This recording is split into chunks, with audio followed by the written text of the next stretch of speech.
What's going on, everybody? Welcome back to another day, another episode of The Daily Grind. I'm your host, 30NSG, and on today's show, we're going to be talking about Tarkov. Only 54% of recently banned Tarkov players were cheating. Only 54%. Only more than half of the people that were caught cheating were cheating, or were not caught cheating, but banned for thought of being cheated. Only 54% of them actually got it. We're also going to talk about Marathon is now plagued with a cheater infestation. It comes from Paul Tassi. We're also going to talk about Crimson Desert players are averaging over 20 hours a week in the open world game. We're going to watch Laura Fryer's video called From Midnight to Grave Dance, What Happened to Gamers and Devs. And then we're also going to watch They Thought We Wouldn't Notice from the Background NPC. If you guys like what I do, we do this Monday through Thursday. We do this Monday through Thursday from 10 o'clock in the morning until noon Eastern. If you like it, hit that like button, hit that subscribe button. If you'd like to go above and beyond that, become a member as little as $5. What's going on, chat? Let me see who's all here. Ward, good morning. Eclipse, Aku, Sarge, Big Mo, what's going on? Travis, good morning. Water Bear, good morning. Jason, good morning. Dolphin, what's going on? Who else we got? I think that's it. Everybody else that comes in, good morning to you. All right, let's start off with this story here. Yeah, only 54% of recently banned Tarkov players were cheating. So I guess they nicked 46% of the people that weren't cheating. But regardless, I just find it's only 54%. That's what stuck out about this to me for this article, because I just laughed, because it's like, how can you say only? That's majority. Majority of people that you banned from a game were cheating. Like, how do you say only? Anyway, we watched the video, like 2-3 years ago, about the little, the little wiggle, and every time he went into a game, there was a cheater.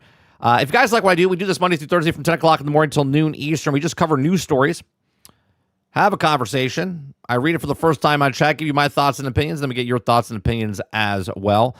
So only 54% of recently banned Tarkov players were cheating. So Battlestate Games has opened up about the state of cheating and player bans in Escape of Tarkov in a new blog post. The post published earlier today details the number of players banned from Escape of Tarkov, and the pioneering extraction shooter between January and March of 2026. For the first time, the team has broken down why players were banned and offered more information about the punitive actions against the wrongdoers, and has revealed that only 54% of the 25,000 player ban from the game in quarter one of 2026 were actually cheating. Can we let's stop this for a second. 25,000. So 12,500 people were cheating. In no way, shape, or form could you say only.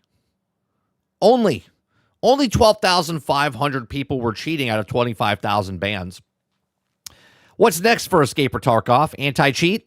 In a recent blog post, the team at Battlestate Games revealed that 54% of 25,000 players banned from January to March of 2026 were cheating, while the other 46% were doing something else.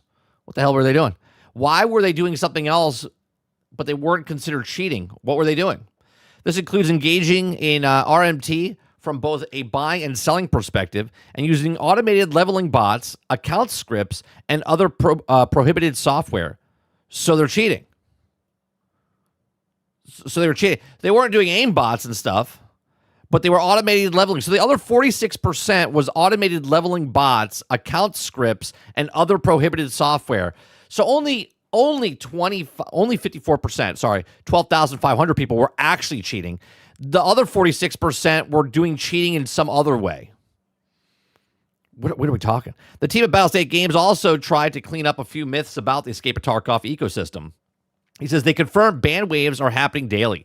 Since the game came out in November, the number of compromised accounts has risen, as has the number of bans. False bans are still possible, but proactiveness of the game's detection system has been fine-tuned over the last year.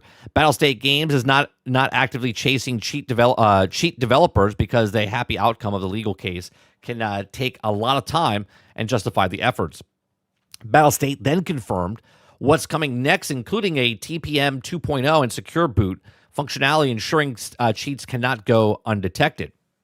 They also consider adding a VBS or a IOMMU or an HVCI to ensure competitive fairness.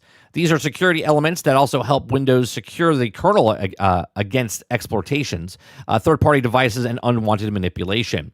So player ban between January and March of 2026. So you have RMT sellers, 16% of that. RMT buyers is 6% of that. You have cheaters, which is 54%. And then you have other, which is 24%. Okay. The team is preparing to implement a new detection mechanics and more proactive automated system to uncovering cheaters, they wrote in today's blog post. He says fighting cheaters is still a cat and mouse game with time becomes more complex, but we'll still be keeping up with the commitment to making the new detection systems, implement them soon, as well as reducing the amount of raids cheaters can also play before getting banned. Furthermore, the level of compensation being offered to dying into a cheater is being examined, as it was said. Is steadily increasing money compensation, yet still ensuring people are not reporting every single person that meet to prevent the abuse in the game report system. So Battlestate wrapped up the blog post by reassuring users that they were also fully focused on improvement of the game, and naturally this means a negative impact of cheaters and more malicious operators of the escape of Tarkov. So this is one of my biggest reasons I stopped playing like multiplayer. Like I want to say all multiplayer games, because we do play like Over the Top or Hell Let Loose, and not a lot of people. There might be cheaters in there, but not a lot of people cheat in those types of games because they're just not the same. They're not as popular, and two, it's not as competitive, right? You know what I mean? So it's just weird. A lot of people that cheat in these types of games, when we play Battlefield 2042 or we played Battlefield 1 or 5, excuse me, there are cheaters in there, and you can always, we have this conversation like once every 6 months, right? You're playing the game, and when you're playing the game, all of a sudden you get killed, and you're like, obviously, there's a kill cam in a lot of these games. They show you where you got killed from. Okay, that helps people go, oh, well, I'm going to go over there. Let's focus over there. That's why I like playing hardcore mode, and a lot of people don't play hardcore mode because one shot, one kill type of thing, and there is no kill cam.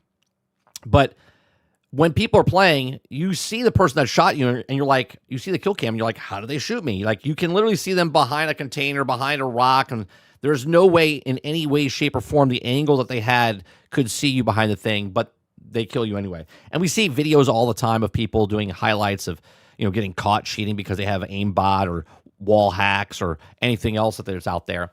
So this is just yet another game. And now we have another story that came out right before I went live, which was Marathon. Okay. Now, Marathon's just what, a month old? Just a month old, right? Marathon is now plagued with the cheaters infestation. This article comes from Paul Tassi. If you guys like what I do here, we do this Monday through Thursday from 10 o'clock in the morning until noon Eastern. If you like it, hit that like button, hit that subscribe button. If you'd like to go above and beyond that, become a member as little as $5, right? So again, here's another competitive game that's out, another extraction game like Tarkov. Marathon is now plagued with cheater infestation. Now, I don't know. Again, we're going to read the story for the first time, so I don't really know how bad this is, but let's see. Let's read. Okay.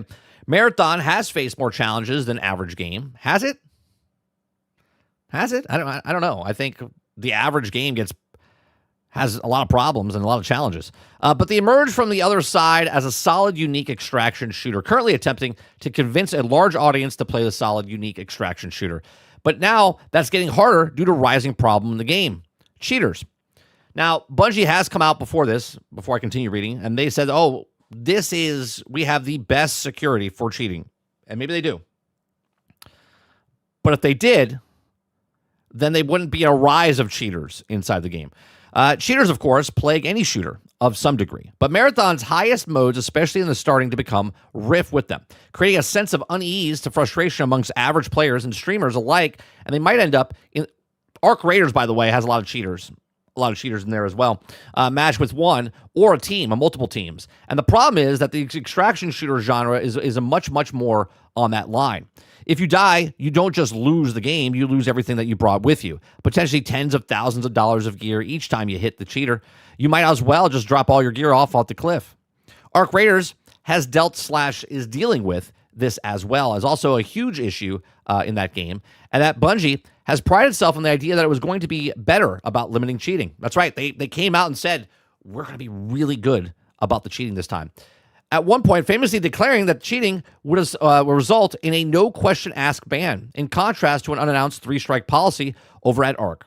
Okay, Bungie also made a big fuss about what they were doing to prevent cheating, which went above and beyond Destiny 2, again, frequently plagued by cheaters. In February of 2026, right before the server slam marathon subsequently launched, Bungie released an entire blog post about security and cheater prevention, which includes, dedicated servers, fog of war, rebuilt security stacks, plus extra layer of battle eye, analytics to track everything a player is doing, where security analysts track and nuke cheaters, systems to prevent item duplication, economic cheating, and the final promise. It says network and security will be on an ongoing conversation with Marathon community, and we're committed to making your experience engaging and fair. We'll be also continuously monitoring the live game, and we'll make a frequent update and investment to our network technology and security measures. I think, just call me crazy, I don't know, guys, because of the player base is not doing very good. Again, this is not me saying that the game is bad in any way, shape, or form. Just talking about the actual statistics of the numbers of what we see on Steam charts, what came out, about 75% of the people play on PC, that they probably have other problems to worry about than the cheating right now, right? Because if they boot the cheaters out, well, then that player number goes down even more. And they need every single person possible to make it look like the game is more popular than it is, right? So Bungie does admit cheating is never fully solved, which is, of course, true, but this is also a fraught moment of Marathon. We're a month into launch, and we're trying to retain players, and its most dedicated, highest-end players are now consistently running into cheaters, and despite all the supposed preventions, you're going to start losing a valuable subset of the players. It's already been starting. Here's streamer summing up the situation for many. He said, I tried to play a ranked marathon tonight, played 7 games, and I got off to after being blatantly cheated on 3 of the 7 matches I played. As much as I was enjoying the game, I don't care enough to deal with the cheaters plaguing the game again, and will probably stop making content on it and go back to focusing on Apex. All to revisit that the game to get it under control, but currently ranking completely unplayable, and only enjoyable part of the game to me is the cryo, which I can't play because the Pro League overlapping. Give me 1 second. He says, my favorite reply of Marathon player Defizzle, wait 3 to 7 isn't too bad. Yeah, right. Is it too bad? It's not that bad, Hold on, my dog is going crazy right now.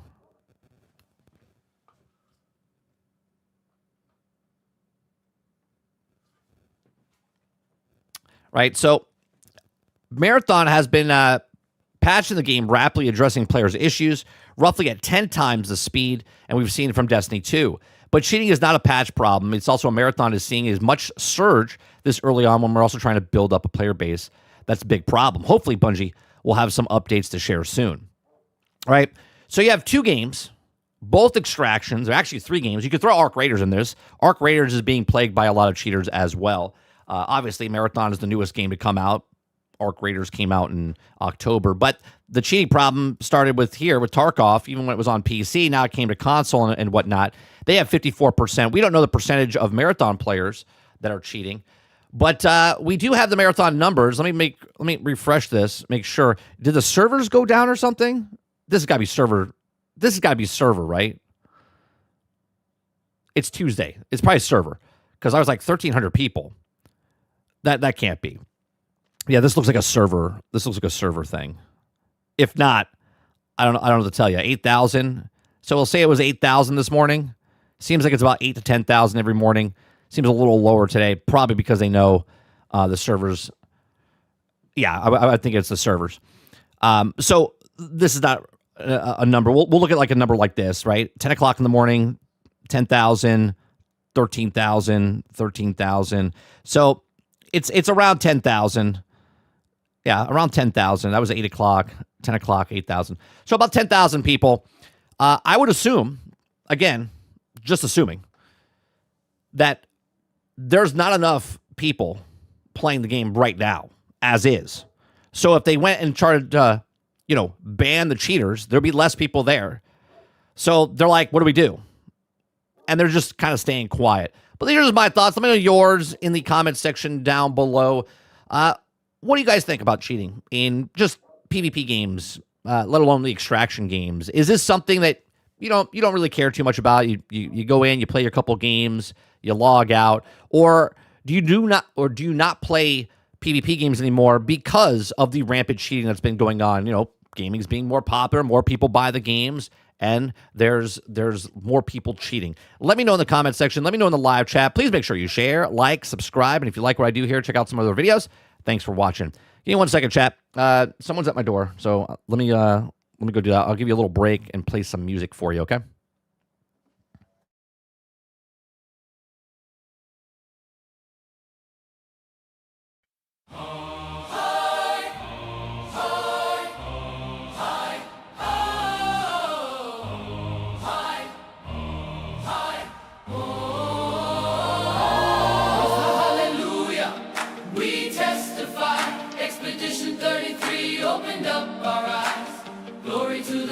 We won't compromise. Hallelujah. Real games never die. We paid your price. You played your lies. Hundreds of millions just to catch our eyes. Every AAA another hollow show. You build your towers, we burn them slow. Then clear obscure came with nothing to prove. 10 million fresh blood, a whole new groove. Sorry about that. All right, let me see what you guys are saying here. Oh my God. My dog does not like the fiber guy. He doesn't like the fiber guy. That's who it is. All right, let me see what you guys are talking about here.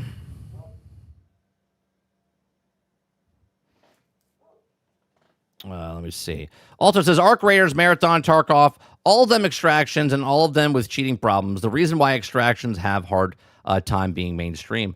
Probably one of the reasons. I would think the main reason for extraction shooters being mainstream is because you lose all your stuff. I would assume that's the first barrier of why people don't like playing extractions. El Dente says, make cheater account, guns, not shoot. Oh, that would be good. Yeah, if you're a cheater, you can't shoot. I'm always in the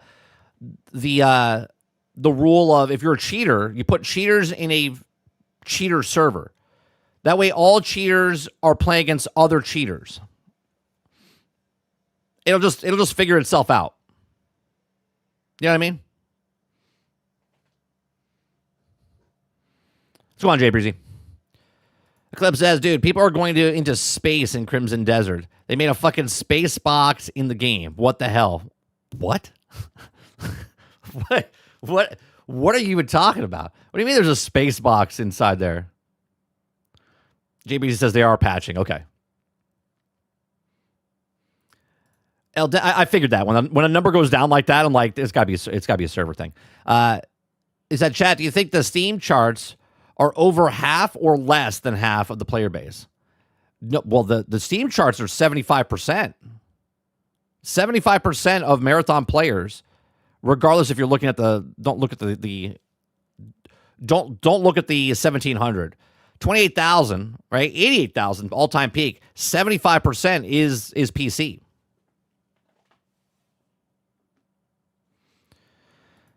JD Kent says, it reminds me of the time I told my ex-wife over the clothes stuff is not cheating. Over the clothes stuff's not cheating. I think it's still cheating. I don't know. Let's see. Yeah, 70%. I think it was 75. Was it 70% or 75%? It might be splitting it. It might be 72%.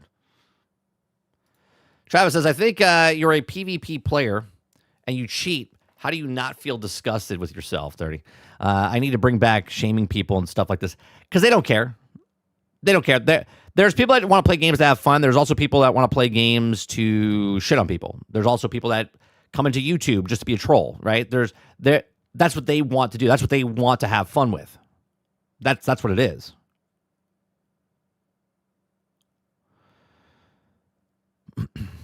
Ron Slusher says, at least High Guard has 0 cheaters. That is true, Ron. Yeah. Justin Up says, your dog can shit Big Cable all over them. He would tear him apart.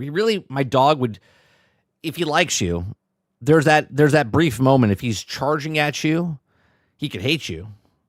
Or he's running at you because he wants to be petted. There's 2 things. You could take that risk.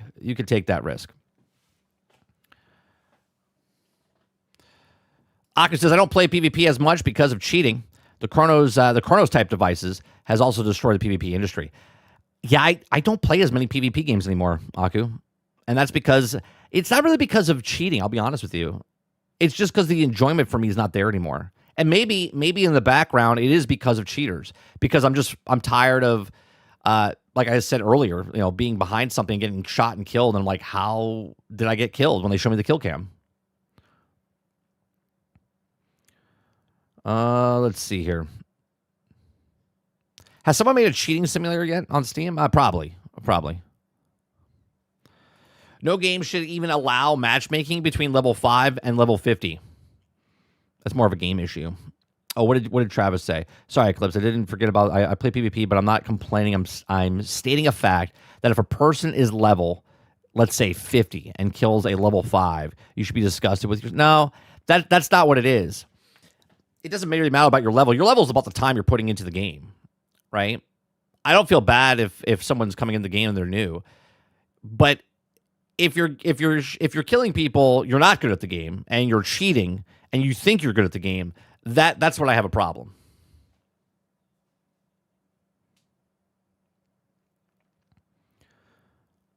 Right? Your level's your level.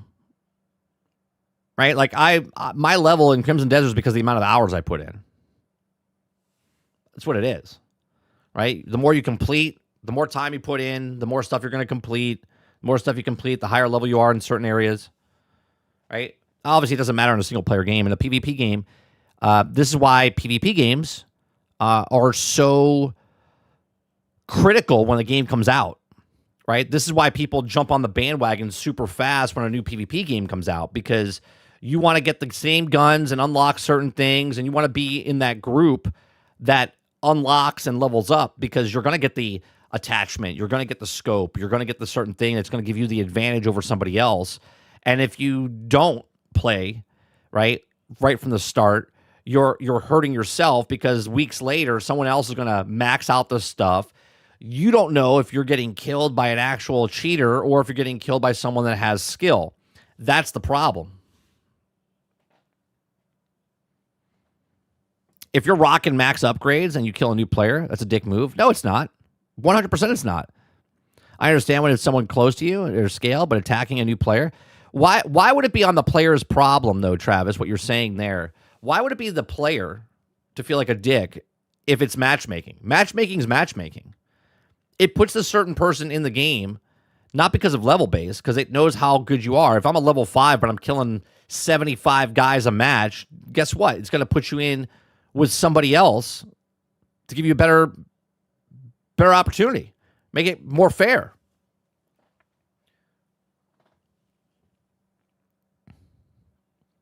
Let's see. 100%? Yes, it is. No, 100% not, because it's not the player's fault. What am I supposed to do? Am I supposed to not shoot at the person because there's a lower level? Am I supposed to change my weapons because there's a lower level in the match? What the fuck are we talking about? Waterbird says, so we believe the industry will take the hard pivot from extraction and PvP and go full-blown PvE and back to MMOs probably? Maybe. Industry does this, right? They don't go gently over. They go from left to right. What's going on, Roadkill?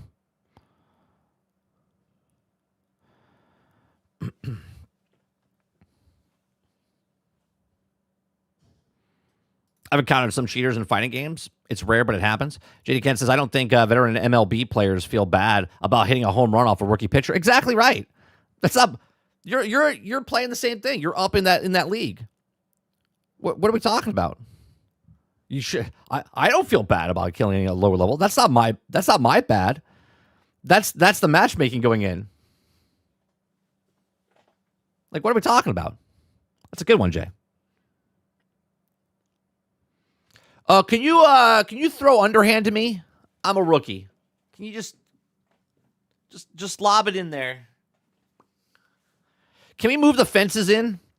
Can we move the fences in? I'm not as big as the other guy. Can you get the guys out of the outfield? I just want the outfield to be, empty, so when I hit the ball out there, I can get it inside the park home run. Like, what are we talking about? Jason says, Rivals, I haven't really noticed any cheaters because the cheaters, I'm sure there are cheaters, Jason, but the reason you don't see them is because of the team mechanics in that game. Like, you can't really be a one-man wrecking crew. You can to a certain point, but you're going to get overwhelmed. And then there's the team-ups, right? The actual team-ups of the different variations of the characters. So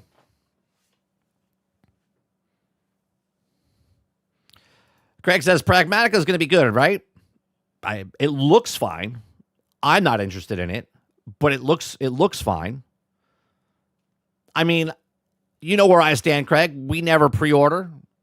We don't buy day one. We wait to see what happens when it comes out, and then then you make the purchase. But that's just me.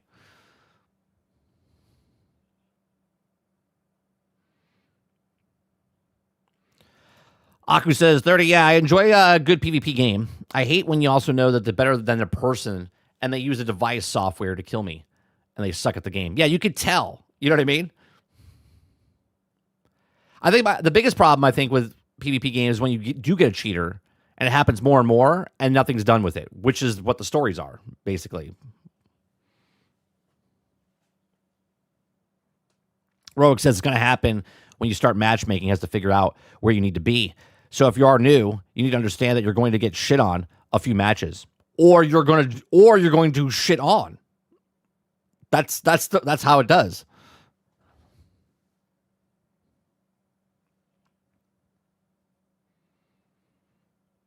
Eclipse says, in Fortnite, I have a program that shows me people's ranks when they kill me. I get killed by the highest rate, and you also be all the time. Do I hate that? Yes. But I also don't call them cheaters because of it.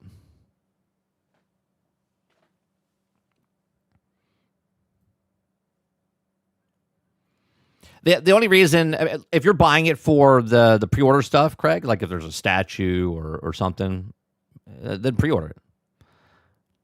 I don't pre-order because a lot more times than not, the pre-order bonuses are not relevant within like a week's time of like if it's a digital type of stuff.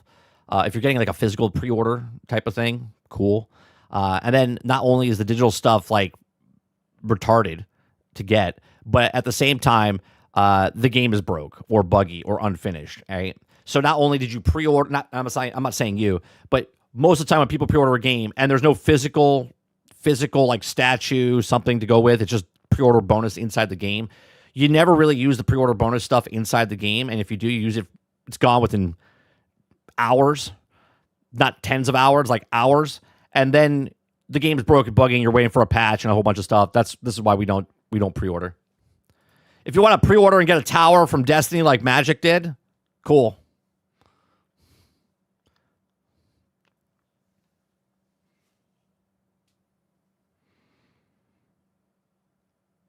Let's see here.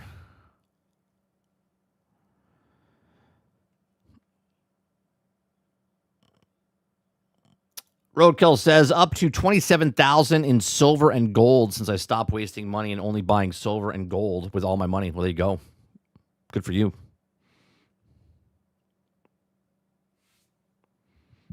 Farber says not the Destiny Tower. We gotta shout out the Destiny Tower every once in a while. Let Magic know we still, we still think about it. I mean, it's his Destiny Tower, but it's our Destiny Tower now, right?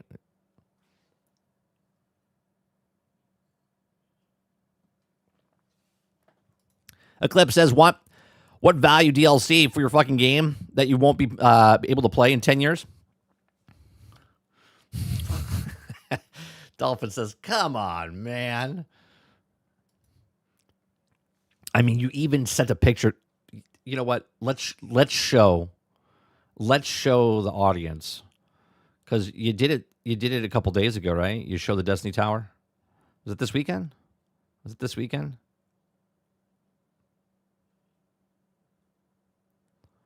Let's get the picture of the Destiny Tower, just so everyone else that's like new in the channel can be part of it.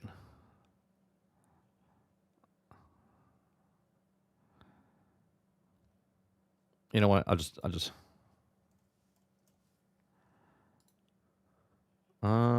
specific channel general. There it is. There's the Destiny Tower. Let's zoom into that bad boy. All right.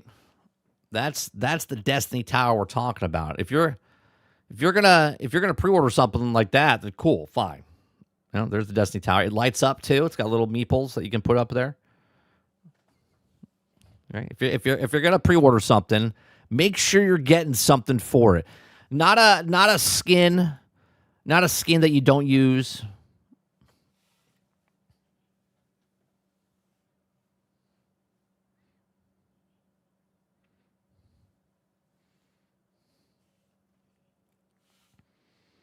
Aku says, I like my Destiny Tower. Yeah, that's fine. But all I'm saying is if you're going to pre-order something, make sure you're getting something cool. That's all I'm saying. Chat. Jason says, I hate modern Star Wars and Star Trek has never appealed to me. Mass Effect 2 is one of my favorite games ever. And the fact that the series sucks now, you get your shit together before you can you speak, clown. Oh, who are you talking to? Travis? Probably talking about Travis, right? You guys always battling back and forth.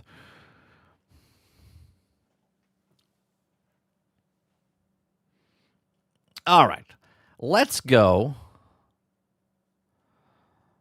to the this one right here before we get to the videos. Okay. Crimson Desert players average over 20 hours a week in open world game, blowing away almost everything else on the console.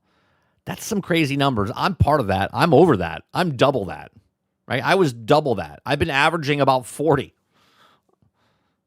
you guys like what I do, we do this Monday through Thursday from 10 o'clock in the morning until noon Eastern. If you like it, hit that like button. Hit the subscribe button. If you'd like to go above and beyond that, become a member as little as $5. We just cover news stories, have conversations, give you my thoughts and opinions, and we get your thoughts and opinions as well. So Crimson Desert players are averaging over 20 hours a week in the open world game, blowing away almost everything else on console. Okay, Crimson Desert is utterly massive in scope, above and beyond even the typical for open world games. Some players are pouring in dozens of hours, and they're also not the outliers. New data suggests that players are averaging over 20 hours a week exploring Crimson Desert. In the week ending in March 28th, the first full week after launch, Crimson Desert players in the U.S. averaged 20 hours of playtime on Xbox and 22 hours on PlayStation, according to Matt Piscatella of marketing analyst firm Circana. This makes the number one game on Xbox in terms of average playtime, and a number two on PlayStation behind the famous in-depth action RPG Path of Exile. Okay, one, by the way, is a free-to-play game, and the other one isn't. I know some of you will look at the 20 hours of gaming a week and think, those are rookie numbers. But remember, these are averages. So those 20 hours balance out between no-lifing obsessive, that's me, I feel called out, spending triple-digit hours in the game, and folks with a life, obligations, and you can only manage to short gaming session and everybody else in between, with the caveat in mind that the average is extremely impressive. Okay. Crimson Desert also moved into the top 20 in the U.S. total weekly active users across both console platform, Piscatella continues. Great momentum. More specifically, the game is number 14 on the PlayStation and 18 on Xbox. Much of the top 10 on both platforms is made up of live service titles, according to another Circana chart. Crimson Desert's length can be top 200 hours if you truly want to do everything. I'm at 126 now, and I'm still in the first area. So I expect those averages to stay pretty high for the foreseeable future, especially as one or more players pour in and start exploring. Okay, so there you go. Average of 20 hours for Crimson Desert. Those are some crazy numbers. Crazy numbers, so much that, I mean, look at this, right? Right now, you'll see people that when they defend a game, they'll bring up a game number and they'll show you, and it'll be like 10,000, 20,000, 30,000. They'll be like, well, people are at work. People are at school. No one's playing this morning. And then you look at Crimson Desert, and there's 157,000 people playing this. There's, there's 331,000 people playing Slay the Spire right now. That's pretty crazy. Arc Raiders got 71,000 people playing. Right, so a lot of people not at school, not at work. They're just playing video games. 20 hours. So my average is bringing that way up. Way up. That means I got 40. Other guys got 1. That's 20.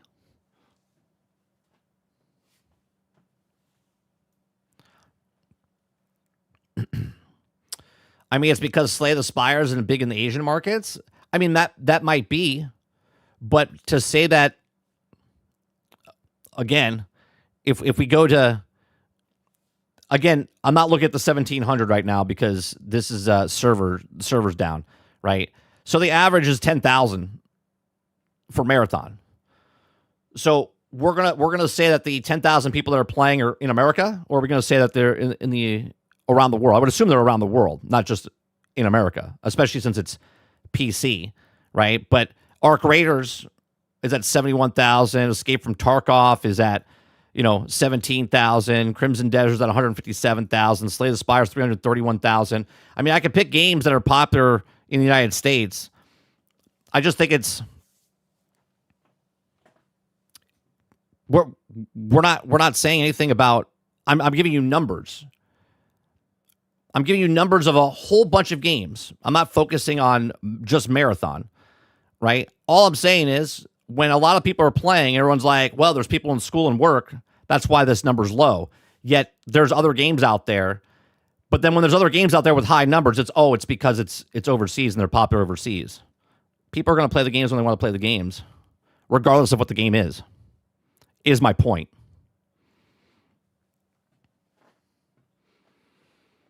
Dolphin says it was just spring break, too. I mean, here in Florida, it's spring break like 12 weeks. It's spring break from like the beginning of March all the way to like May.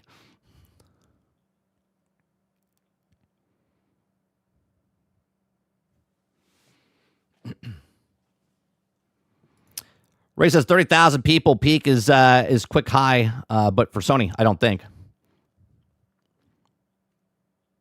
Gray Zone's got 27K. I mean, here, let's we'll go Deadlock. Deadlock's got 55,000 right now. Battlefield 6 has got 35,000 right now.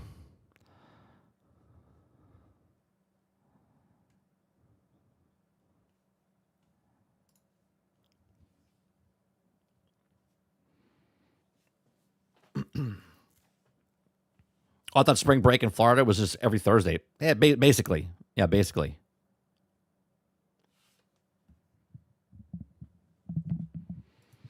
The reason PUBG is constantly so high is China. Well, that's because it's a good game and people play it. That's why there's a high number. Regardless of where it is, it's a good game. People are interested in it, and that's why it's a high number. Regardless of what game you like or I like, high numbers are because people like the game. People play it.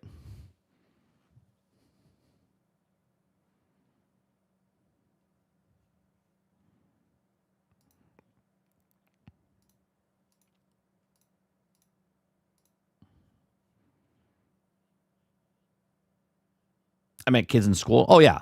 Yeah. No, but like I said, there's kids, like my kid just ended spring break last week, 2 weeks ago. And then people in like, I think it was Jersey or New York, their spring break is now, like starting now, this upcoming week, which is 2 weeks after. Right? So it's like constantly spring break, always people coming down to Florida, Dolphin.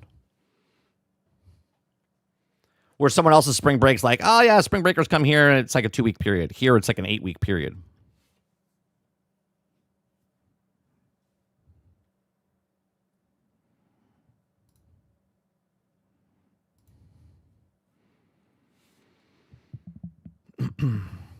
Ray says most of the old journalistic guards are in the US/UK because of that. Journalists try to ignore the Asian market important. Dolphin says my first day back was yesterday. Yeah.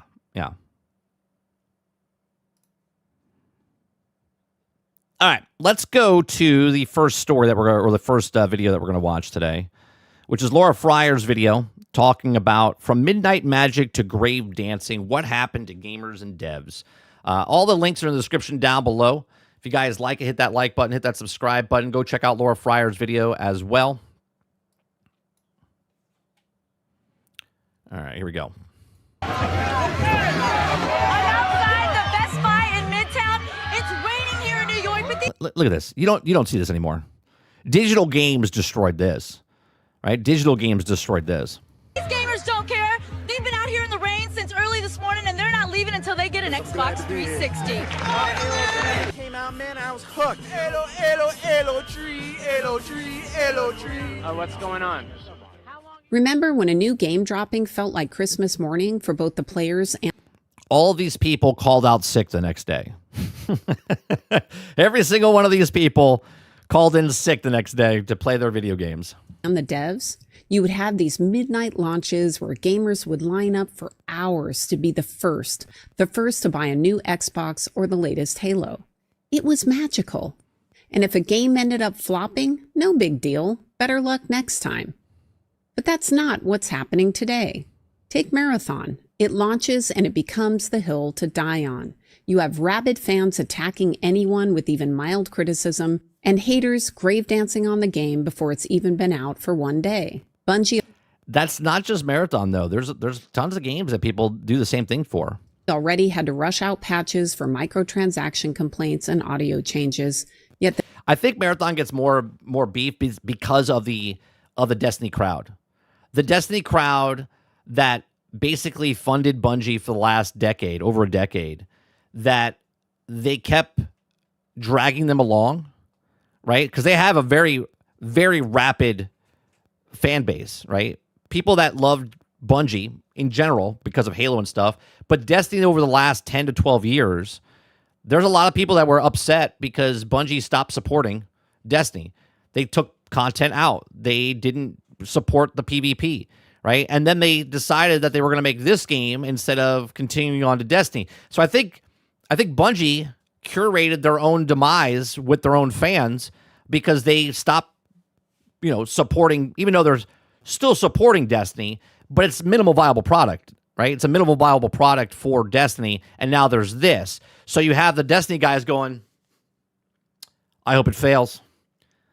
I want Destiny 3. I think that's where most of this is coming from. Not because of people outside of Destiny or Bungie or haters. That's a small portion of people, and that's for anything, right? That's people that hate Bethesda. That's people that hate 2K. That's a smaller portion. The bigger portion of fans that are disappointed in Bungie are the ones that are being vocal. the negativity keeps rolling. It feels like some people are treating the whole thing like a spectator sport. So what happened? Why do game developers and gamers feel like enemies? Why don't we feel like teammates anymore? I think the reason we don't feel like teammates anymore is because back in the day, developers were the game companies, right? They weren't these big corporations that were eating other studios and getting bigger and bigger, charging more and more, and doing minimal viable product, right? They were making a game and selling a game. Regardless if that game was broke when it came out or unfinished, we knew there was 10 people making it. We knew there was 30 people making it. Like, the reason Activision and EA and all of these companies or these conglomerates today is because we supported them when they were smaller and they became these corporations. Now it's not the same dynamic. What happened to the camaraderie that we had in the past? Well, for starters, the industry used to be much smaller. When I started playing games, I was the weird one. Right there with you, Laura, right? Not everyone played video games. When you interview a celebrity or a sports athlete, it wasn't like, yeah, I love playing Mario. No, nobody. You played video games. You were weird. You were an outcast. started making them, everyone thought I was crazy. The teams were small, there were 10 to 100 people, and they were passion projects. The game developers were gamers because many of them started by modding in their garages. They were the audience, so there was no disconnect. They didn't need a big playtest group because they could tell if what they were making was fun. And they didn't face the issue a lot of devs face today in big studios, where they land on a game that they wouldn't play themselves. There was definitely some competitiveness, but it was all in fun. Peter Moore, who ran Xbox back in the day, has talked about how he encouraged the console wars. He said he did it because gamers loved seeing the Xbox versus PlayStation arguments. And that healthy competition lifted all ships. Behind the scenes, we still went to each other's parties and Of course they did. They still do. And this is why I keep telling people, the audience thinks it's PlayStation versus Xbox, Xbox and PlayStation versus Nintendo. No. The industry is Xbox, PlayStation, and Nintendo. They're all in it together. Why do you think when somebody does something, they all kind of do the same thing? It's because they all know what they're doing. They all want to move the industry forward. They all want to do you think if one went digital, the other ones went? No, they all went digital. They all went live service. They all have a live, online presence where you're paying a monthly subscription of some sort, right? They're all in it together. we celebrated our gaming wins together. It felt like a real community. It felt like we were all part of the same team and part of the same club. And the talent in the industry was everywhere because making a game was hard, and the technical challenges and the speed of change in hardware kept the bar high. It was about your ability to self-teach and quickly understand the latest tech. You didn't go to GDC. When did you guys grow up when gaming wasn't widely popular? Gaming wasn't Do you understand how many people bought a Nintendo originally? Gaming, we're from the 80s, my friend. 83, 84, 85, all the way to the 90s. Gaming was not like, oh my God, you're a gamer? No. Sorry. To sit through a tutorial on how to inject climate change themes into your game. You went to GDC for survival. You had to learn from all of the amazing people around you. Look at John Carmack. He didn't have a master's degree in computer science. He dropped out of college after a couple of semesters and he taught himself. He co-founded id Software and basically invented the modern first-person shooter with games like Wolfenstein 3D, Doom, and Quake. Yes, there was some big money to be made, but it wasn't about that. id Software started with shareware. They would release the first part of the game for free, and if you liked it, you paid for the rest. Imagine. And this is why I talk about every game should have a demo. Every single game should have a demo. Just give you that sample, right? Give you that sample so you, the consumer, instead of doing I'm going to buy this game for 70, 80, 100, 120 and go, oh, I played 2 hours. I don't like it type of thing. You could have a demo and play the demo, right? And I know you can say, oh, well, 2 hours, that is sort of a demo. Yeah, but no, you could literally just play a demo of the game. It doesn't hurt. It actually sells more things because then people that want to buy your game buy the game and they don't have remorse. They don't have regret. They're like, oh, I don't like that company because they screwed me over on that, right? Let them play. This is why Steam is so successful, because people on Steam can demo a game, right? A lot of people use Game Pass as a demo for a lot of the games, right? People used to use Blockbuster. People used to use other things like that to rent it for $5, $6 instead of buying it for full price.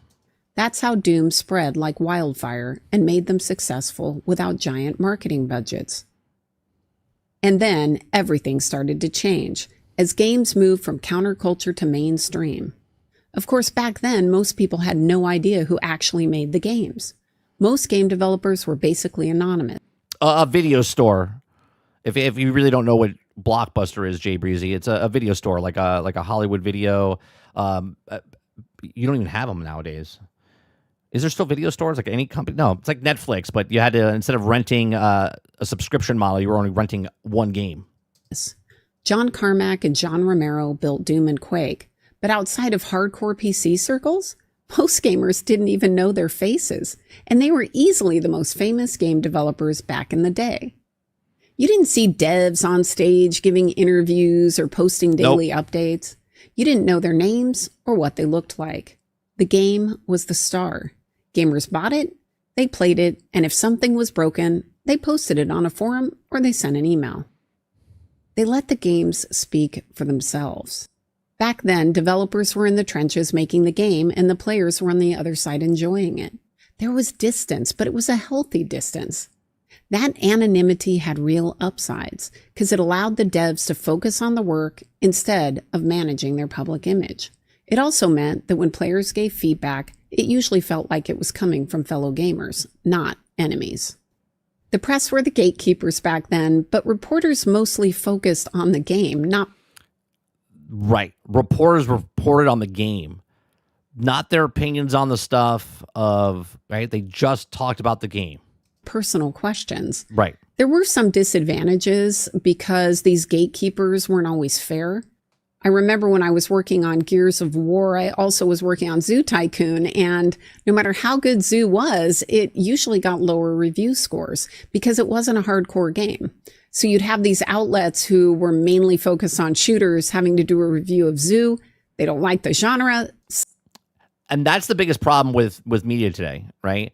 Where people review stuff that they don't want to review, right? You're just you're at IGN, you're at Kotaku, you're at whatever, and they're like, Water Bear, you're going to review Zoo Tycoon today. And you're like, I don't want to play Zoo Tycoon. They're like, well, that's your job. That's what you do. And you're like, so you're playing Zoo Tycoon and you absolutely hate it because you don't like you don't like tycoons. Okay. Meanwhile, Donald, he got the first-person shooter game. And you're like, son of a bitch, I wanted the first-person shooter game, right? Donald hates first-person shooter games, but he's playing it, and vice versa, right? So they don't even have people that like the thing that they're playing. They're doing it because it's a job. And we all had jobs where you're doing something, and you're like, oh, fine, I'll do it, right? You're doing it because you're getting paid to do the job. But that's the major problem with a lot of these outlets, right? The outlets are putting people on things that they don't even like. They're self-reporting. They even say it themselves, like, I don't really like RPGs, but I find myself, these are boring. It's like, oh my God, then why did you do this review? So the game didn't do that well. We just ignored most of it and kept going. Then everything accelerated when big business really moved in. Investors could smell the money. And suddenly that old model of make a great game, sell it once and move on wasn't enough anymore. Nope. Then resellers like GameStop showed up and they started reselling the games many times for a cheaper price. You see how she said that? Look at her face when she says it. It says a lot because when she was in the business, they were losing a lot of money because of GameStop. Watch her face again when she says it. Like GameStop showed up and they started reselling the games many times. Many times. Like her saying that is like, yeah, Microsoft and PlayStation and Nintendo were losing money hand over fist because once I was done with the game, I would sell it to GameStop. They would give it to a small price and they would do a secondhand market. Hence why we have the digital games now. They wanted to stop the secondhand market 1,000%. Hence why they went digital. For a cheaper price. Game makers would invest millions in a single player game and then watch a lot of the money go to the GameStop instead of back to the studio. A popular game could get resold 7 or 8 times. Yep. And the developer would only see the money from the first sale. That hurt. And gamers weren't doing anything wrong. They wanted cheaper games. It's understandable what happened, but it made it much harder for the developers to get paid for the work that they were doing. So publishers started chasing the live service dream. Instead of a complete game you buy and own, we got games that are never really done. We have always online requirements, battle passes, digital rights management so they don't lose money on the first day, microtransactions for skins, weapons, or even faster progression. And I saw this shift happen up close. I watched games go from millions to hundreds of millions of dollars, the teams ballooning out of control.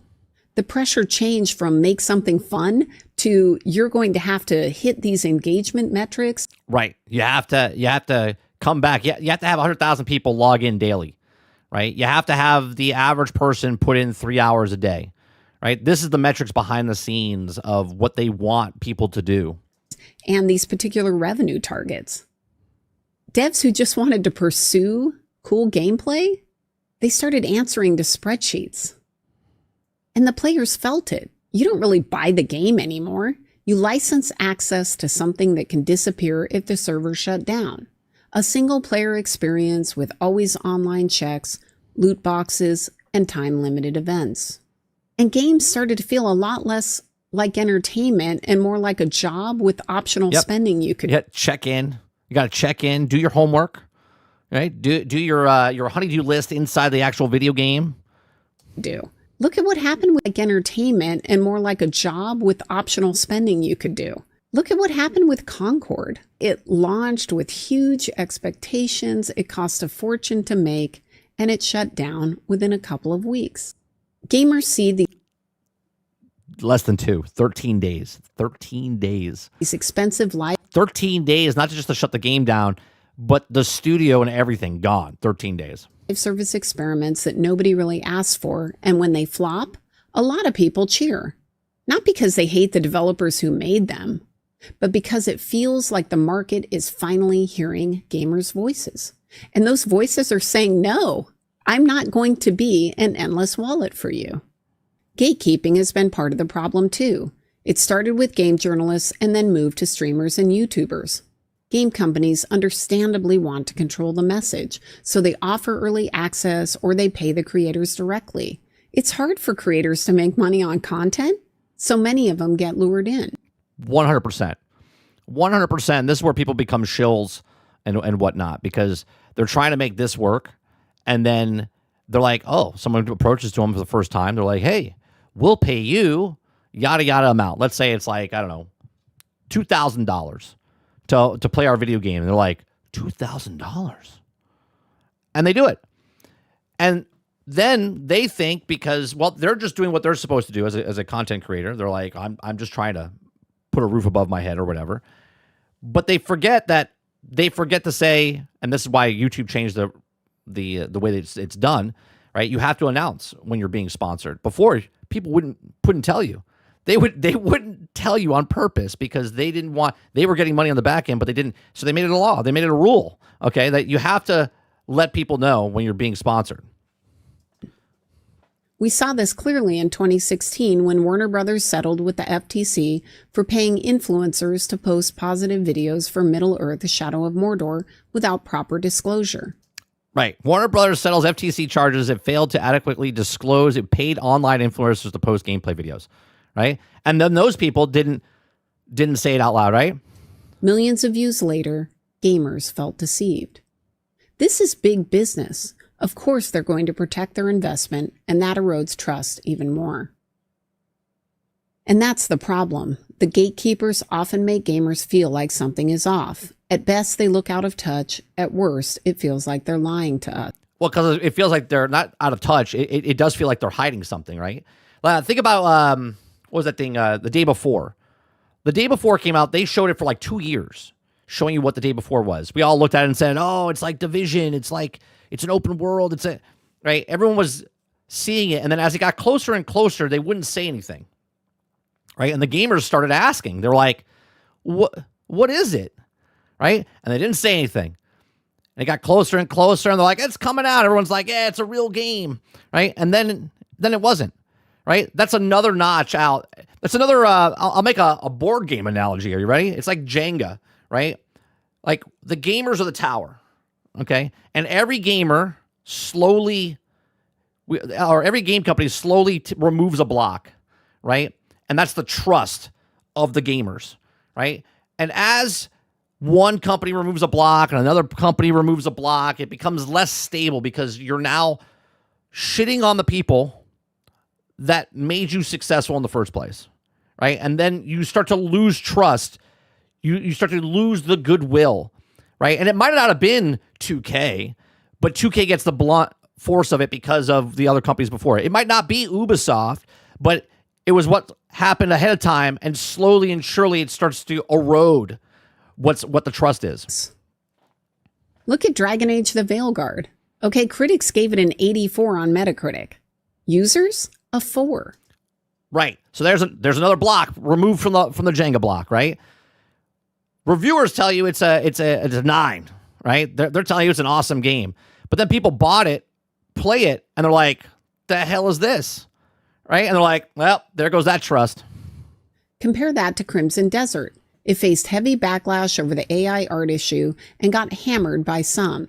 Yet many players are actually enjoying the gameplay, and the scores show it. Gamers look at that and they start asking why one game seems protected while the other gets dragged no matter what.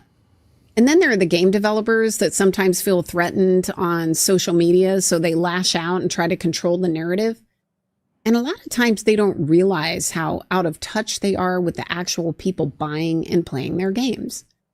On the one hand, it's understandable. They're heads down working on the game for years. But with bigger teams, a lot of times you're also getting people on the project who are no longer there to make the best game possible. Nope. You get consultants or internal voices Just collecting the checks.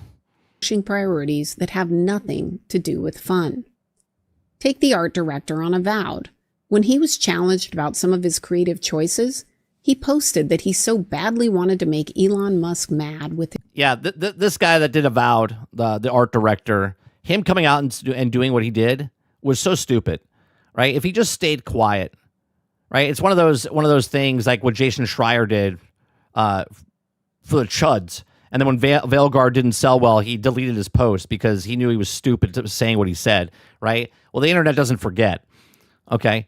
When the art director of Avowed said something, he ruined the sales. The game was fine, right? The game was fine. But he made it a bigger deal. He made it about him instead of what the game was, right? And this is what we always say. Just make a game. Make a game, sell a game. His game. Obviously, his focus wasn't on making a fun game for the players. It was about pushing a message. And that message has reach. Controversial rage bait gets amplified fast on social media. Even when developers are trying to be measured, their words can get twisted, and the next thing you know, their game is caught in the crossfire. And this is why we're here today. The camaraderie we used to have took a real hit. When the relationship is built on how much more can I get you to spend on my game, trust erodes fast. When your favorite influencer or journalist is suddenly praising a game that clearly isn't good, trust erodes fast. And when you find your favorite game maker is more focused on pushing a message instead of making a great game, trust erodes fast. I started as a board gamer because that's all we had when I was a kid. But as soon as I could start playing video games, I did. And I remember how magical those early days were. And as a gamer first and later a game developer, I see both sides. And when I look at this rift, it's heartbreaking, right? Game developers just want to make the games that they love. They want to make a game and let everything like the money and how we get to the next one sort itself out. But that corporate office steps in, right? Corporate office steps in and they're like, hey, can you take this game and put a microtransaction store in here? What about if we make this where they play the game and there's like 15 different resources that they have to do and they can change them in? What about if we do a battle pass to get the first season off the thing, right? This is the developers like, I just wanted to make a game. I just wanted to make a game. And they're like, oh, yeah, you're making a game. It's a great game. But it would be a better game if it had a battle pass, if it had microtransactions, if we remove the DLC and then charge it again, if we cut the game in half and then make 2 games out of the 1 game. And most players just want to play the game. They don't want to have to try to figure out how they're being conned or spend hours researching to make sure that the game that they're being sold is what they're actually buying. I still long for those simpler days. I understand things change, but I also believe we can get back to what made gaming special. At some point, the game makers and the players need to give each other some grace, because we are all on the same team. At the end of the day, we all want great games to play and to make. It's been a year since we launched Baldur's Gate 3 and the response to the game has been absolutely fantastic. You guys have overwhelmed us with feedback. You've overwhelmed us with fan creations, going from videos to music to cosplay to poetry to gifts that you sent to our studios. It's been very rewarding but also very inspiring. You have no idea how much energy developers like us take from feedback like yours. So there you go. It's a good video. Laura Fryer's link in the description down below for her channel. Go to her channel, give her a subscribe. I like her videos. I like her insight that she has because she's a person. Not many developers talk about their appearance. There are more now, like Mark Daria, what's his name? Tim Kaine talks about it. There are developers out there that talk because they've been in the industry for like 35, 40 years, and now they're like retired. Now they're making like YouTube videos and stuff like that. But overall, there's not a lot of people that talk that are in the industry because they don't want to be blacklisted, right? Because they're still working and they know that they all know each other, and word gets around, so they don't want to jeopardize, which is totally understandable, right? It's the same thing in the film industry, right? Film industry is a big industry, but at the same time, it's a small industry, right? Even people here, right? It's a big world, but yet people from this channel or probably in other channels, you see other people, and it's a small world. I think a lot of things that the video game industry, the way it is now, is that the social media has a big play in this, right? Just the internet, I should say, not even social media, just the internet. Because back in the day, you didn't know, and I'm talking about in the 80s, right? Early 90s when you had Nintendo Power. And you didn't know if a game was good or bad because there was nothing to watch. We didn't even have G4 back then. We had nothing. You had zero things on television about video games, right? G4 didn't come in until what? Early 2000s? Was it late 90s? No, it was like 2000. It was like 2002 or 2003 or something like that, right? So you had to wait for like Nintendo Power to tell you like what was good. You would get a page, you would get a paragraph, you would get something in there, and you would look at it and read it and go, man, I like that game. That game looks great. And then you have to wait for that game to come out. That was it, right? There was no, you could do a 14-day, 30-day return policy back in the day to like Play World or Toys R Us or whatnot if you didn't like the game. And there was no like repercussions to it. Then as the years went on, you could only do a certain amount of turn-ins, and your mom had to give them the driver's license and whatnot. It was very interesting back then when people just made a game, sold you a game. Game was broke, right? But you enjoyed it because it was gamers making games for gamers. But then the corporate office came in, right? And I would say it was like mid-90s when they started making, Grand Theft Auto 3 came out. It was like, what, 97 when that came out? So late 90s. And it started making a shit ton of money, and more people started making games. Then the Xbox got into the market, and then they started making more money, and then corporate, more investors, more other studios bought up by other bigger studios, and it just got out of control. Then you started having, $50 million games that were $100 million games, and $100 million games turned into $150 and $200 million games. You had 1,300 people working on a video game now, and the game comes out, and you're like, what? Why is it broke? Why is it not working when 10 people worked on a game and it worked better than this, right?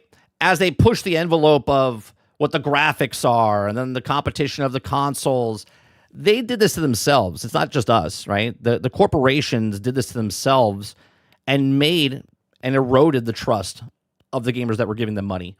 And this is why we're in the state that we are. There's a boiling point, right? There's a boiling point. When the boiling point happens, it overflows over the pot. That's where we are right now in the gaming space.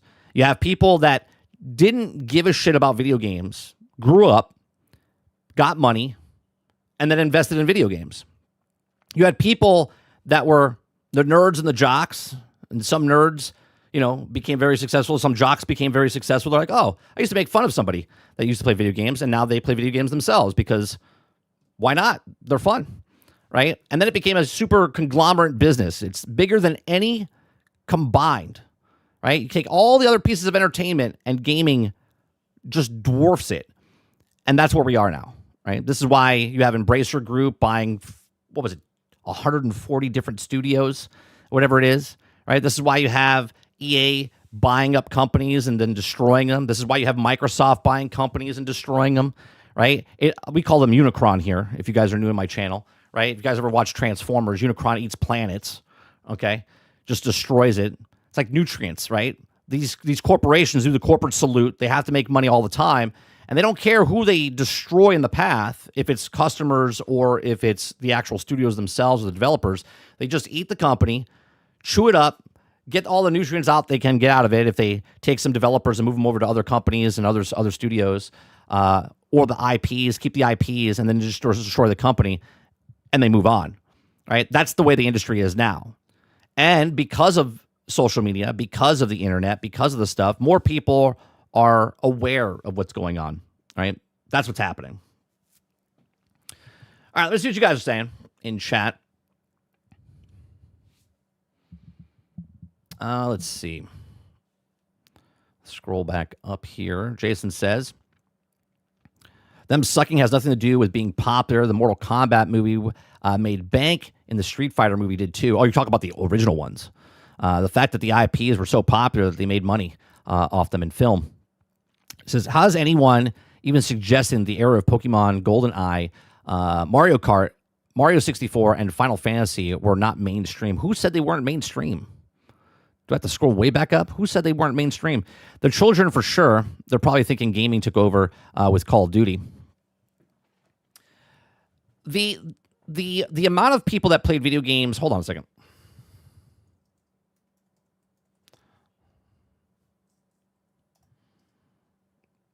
If you go look, let's go back to when I say gaming wasn't popular, I'm talking like early 80s, right?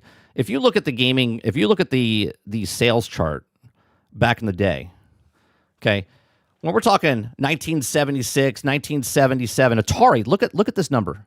This is insane, right? 30 million units sold for Atari.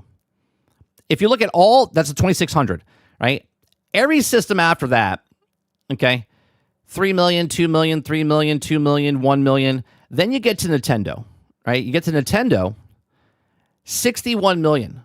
61 million in the world, okay? So now just think, how many kids in your neighborhood had a Nintendo? In my neighborhood, there was 2.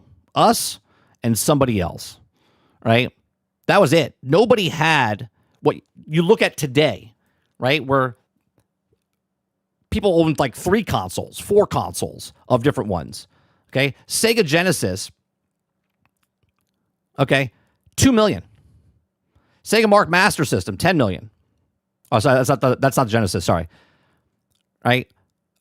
The Atari never sold, right? Atari sold what it sold because it was the only system out there that was actually worth getting.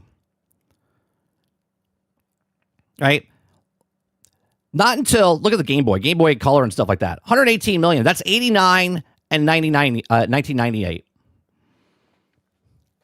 Right? You look at the systems now. You guys, some of you gloat because you're console fanboys or whatever. It doesn't matter what system you like. And you're like, oh, we sold this many. Like, think about that, though. Back then, right, 49 million. It's not a lot of people in the world that had the entertainment system in 1990.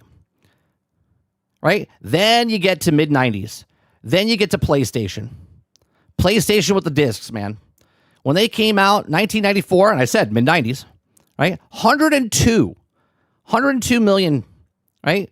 Yeah, the Sega Saturn, N64, right? N64 came out now and sold 32 million units. You guys would laugh at it. It wasn't popular. That would be a bomb today, right? That's what the Xbox Series S has sold. Right? Nintendo N64, 32 million in 1996. PlayStation 2, 160 million now. Obviously, there's people still buying it, right? Going back and playing it, right? What was happening in the mid-90s compared to what was happening over here? 2 different worlds. Nintendo, the reason Nintendo is what Nintendo is today is because of this. 1983. Nintendo saved the world in gaming because of the video game crash. Gaming wasn't as popular back in the 80s as it is today, or as what people remember it as. The late 90s, when I finished high school, is when people started playing video games and were like, oh, yeah, I know what Grand Theft Auto is. I know what PlayStation is. I know what Gran Turismo is.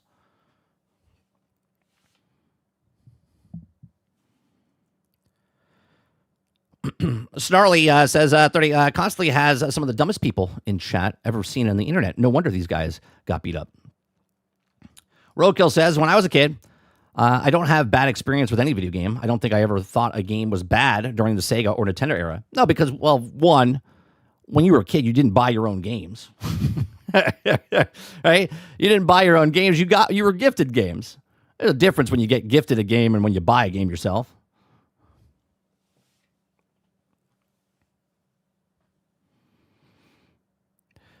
Nobody knew who Mario was. You're taking, obviously Nintendo was very popular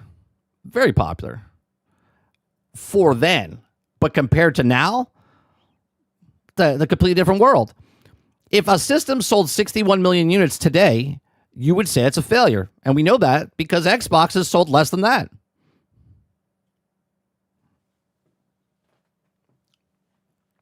Snarl says facts. My family had no idea what Pokemon was in 1998. Therefore, Pokemon was not popular. AB says my family still doesn't know what Pokemon is. Therefore, a niche completely unpopular.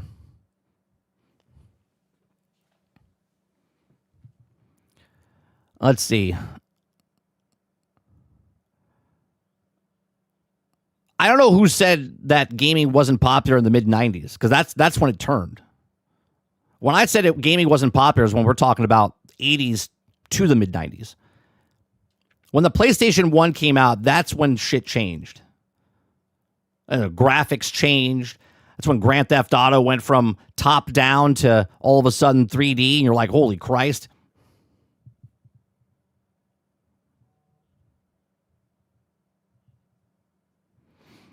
Baby says 30 NSG, you're wrong. Gaming wasn't popular in the 90s. That's because user 8361's family had no idea games existed. There you go.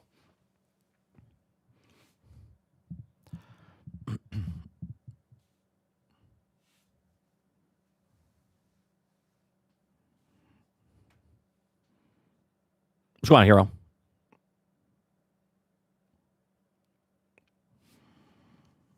I was in high school in the early 80s, and the arcade gaming was big. Drop those quarters in the arcade was big. Hangout place. Oh, yeah. Arcades were huge. Arcades were huge. You're just dropping quarters, though. Home systems. No, everyone loved arcades. Because that's all we had. You can see what's happening now with the video game industry back then. With everyone had to go to an arcade to play video games, but then when it got into the system, like everyone could buy, a cheap PlayStation 1 or 2 or a Nintendo for a low price. And then everyone stopped going to arcades, and arcades died. Well, that's what's happening with the movie industry right now. People stopped going to the movie theaters because people are watching Netflix and Disney Plus and Paramount and whatever else. So they're slowly killing the place where people would go to watch those things.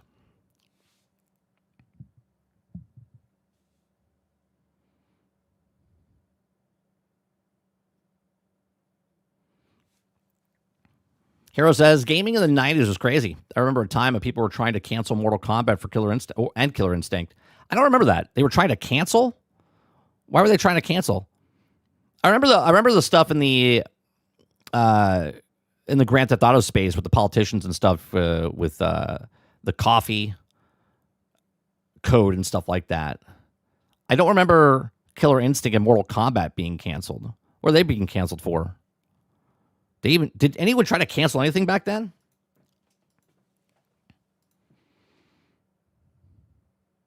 I remember them canceling Mortal Kombat, but not Killer Instinct. What did they cancel Mortal Kombat for?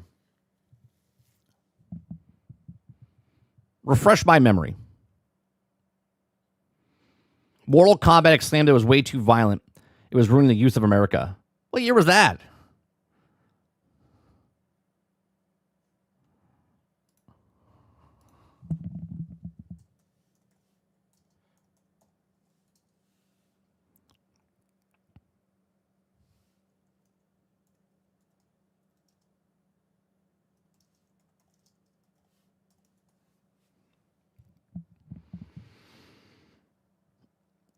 Several Mortal Kombat projects were that was actual canceled. 1990s followed the poor reception of the 1997 film Mortal Kombat Annihilation. Specific canceled projects included planned third film of Mortal Kombat Devastation and the second season of live-action Mortal Kombat Conquest, which also axed due.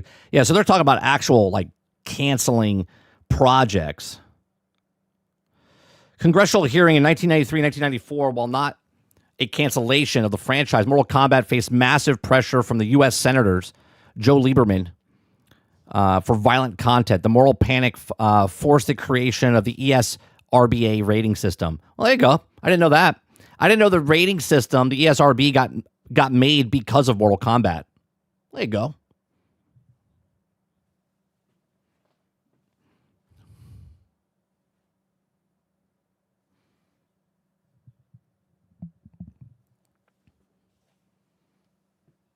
And it actually led to the rating system? Yeah, I didn't know that. They had a hearing about Mortal Kombat, Lieberman and such. Never followed it back then. Didn't give a shit. 1993. Started high school then.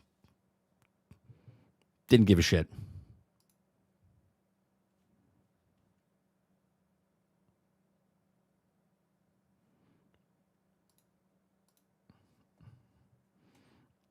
All right, let's get to the next one.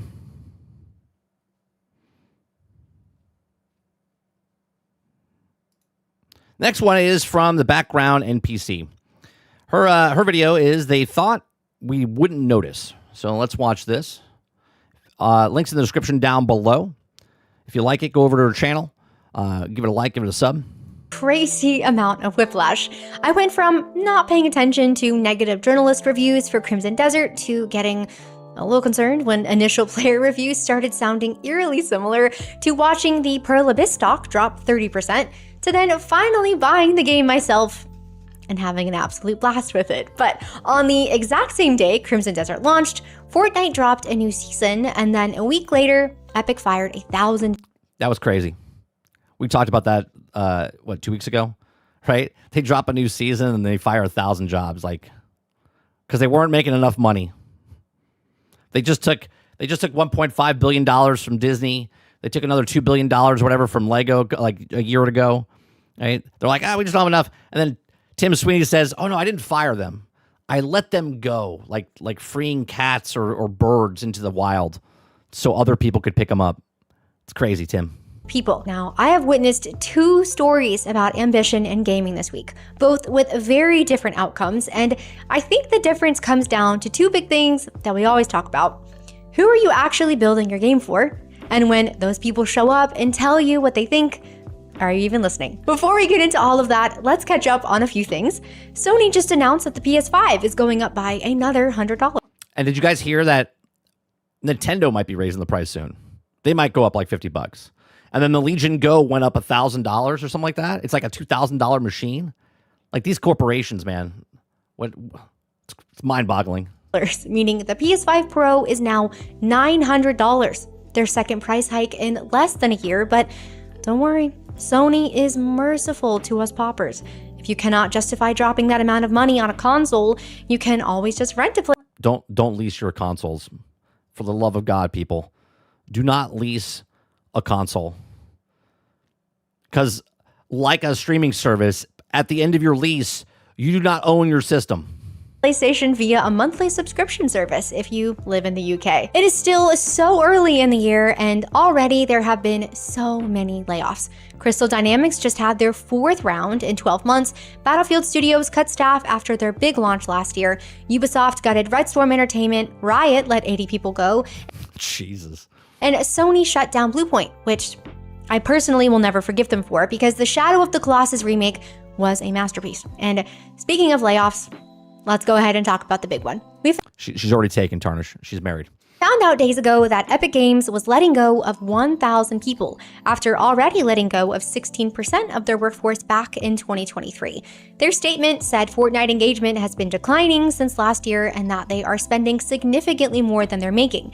And of course, even with a decline in players, Fortnite is obviously still one of the biggest games ever made and played, but Epic's response to all of this has been Very interesting. Just earlier this month, they raised V-Bucks prices. That's another. They raised the V-Buck prices, right? We And covered all told this. players that they needed to help pay the bills. Yes, that means Keep the lights on. You got to pay the bills. You got to keep the lights on. you broccoli top, put down the Celsius, and go help Epic pay their rent. And then a week later, they cut 1,000. You guys are all put your money together and support Tim Sweeney, all right? Get a GoFundMe going. People. Now, the gaming industry, and sadly, all of us, are unfortunately no stranger to tone-deaf statements from executives. And with Tim Sweeney already on the leaderboard for this, he vied once again for the top spot as he tried to smooth things over by making a statement on X saying, "Nah, I don't think about it as people losing their jobs." Now, This is the craziest thing when he said this. Like he literally was like, "Go free, developers. Go spread your knowledge with other studios. You can thank me later, other studios." Like, what are we talking about, Tim? employers will see a stream of resumes of once-in-a-lifetime quality folks. I think that easily bumps Ubisoft's get used to not owning. Yeah, not owning games. 100%. It's such a tone-deaf statement said by Tim Sweeney. No, I didn't fire them. I let them go so they could get better jobs. What? Your own games on the leaderboard. I don't know though, Tim. Could it be that instead of your overflowing charity for the market, Epic may be overhired? Put way too much focus on everything other than core Fortnite, like internal HR initiatives, massive content partnerships, The best was before the letting go of the people, and before that statement that he said, just letting people go. He had a statement a year ago, like in January, when he was fighting Apple and Google in court, and said, "I could do this for decades. We have so much money, we can do this for decades." And then 12 months later, he fired 1,000 people, and he says we have to raise V-Buck prices because, well, we got to keep the lights on. $1 billion fighting Apple and publicly backing lawsuits with Valve. And then your first instinct is to get on social media and act like you just did everyone a huge favor. Oh, give me a second, guys. Give me 1 second. I'm going to pause this for a second. I got to do a break. Someone's at my door.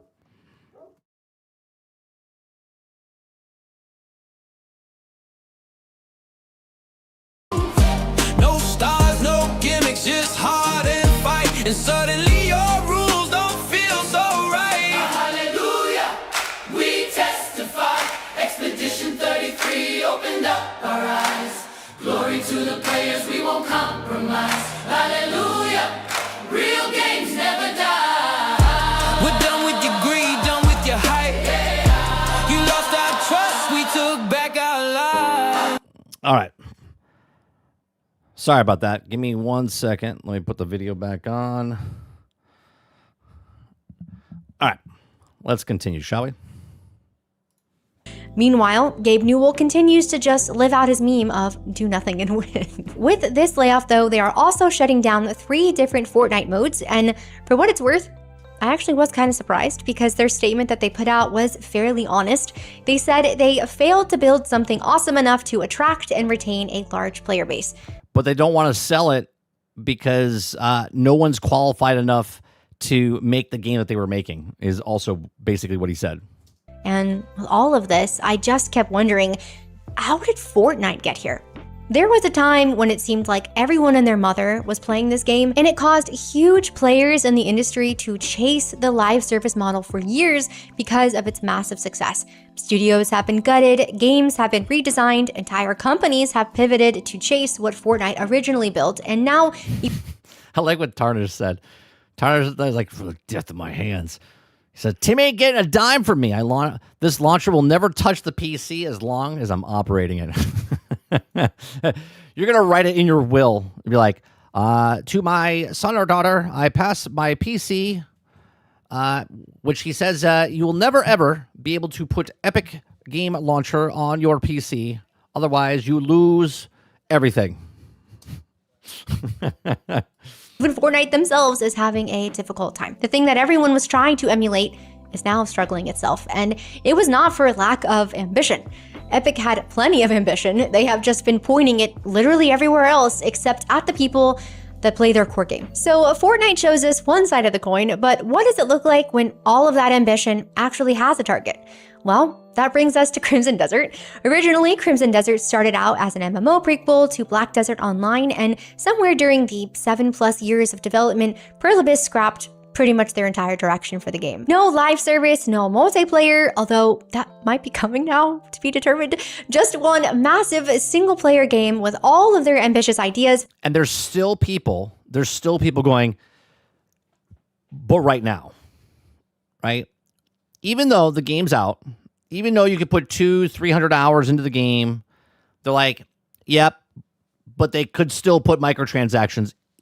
Even if they do, they put out a complete thing where it's pay it and you can pay for 300 hours. Pointed at one thing, a super rich and enjoyable single-player experience, and you can feel it when you play. Now, I didn't get to start playing until the middle of launch weekend, and like I said at the start, by the time I sat down... Okay, one more second, guys. Give me one more second.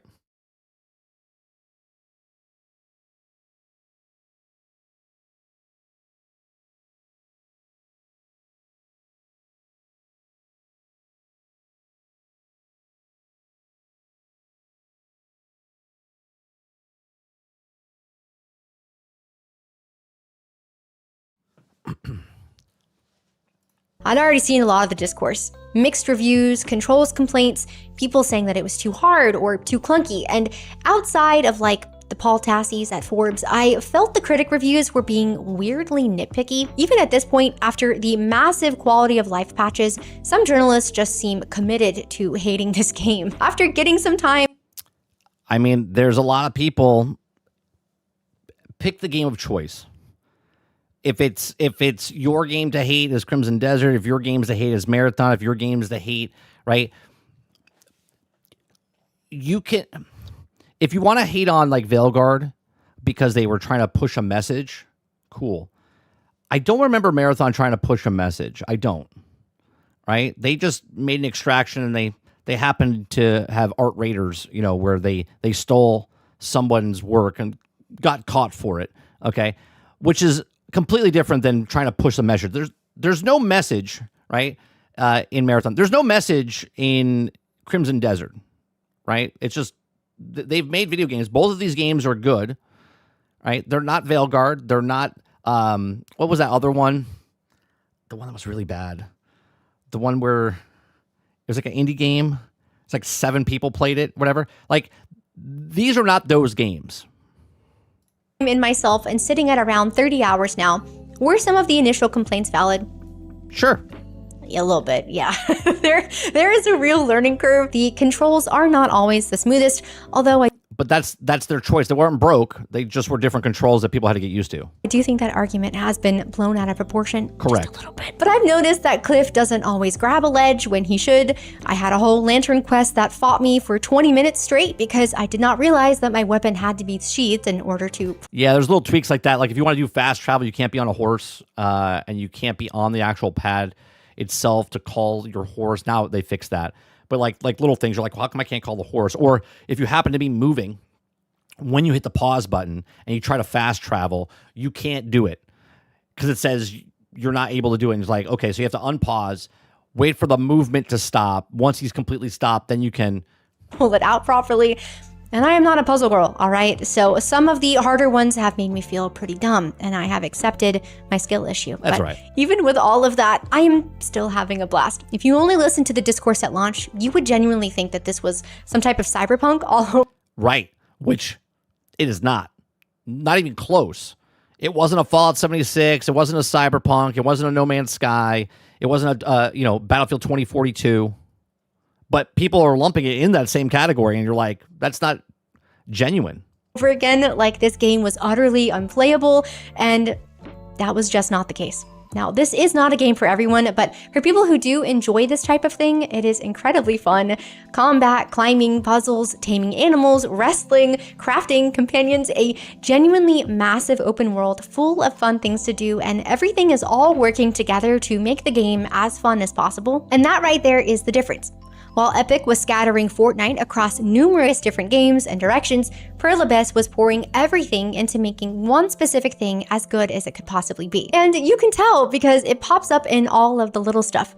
The background NPCs in this game have genuinely made me laugh out loud, from cussing at me and calling me the C word when They do that. Yeah, if you bump into them. I accidentally bumped them over, to an old woman randomly hitting on me in the city streets. The music of the game, I used to Irish dance as a kid, and that one merchant theme makes me yearn for the jig. That stuff is in there because the music's good. The music's good. somebody at Pearl Abyss thought it was funny or cool or beautiful, and Heroes says, I pre-ordered Starfield for PlayStation. I feel like I did something bad. I mean, if you feel guilty, just 4 Hail Marys and you're good to go.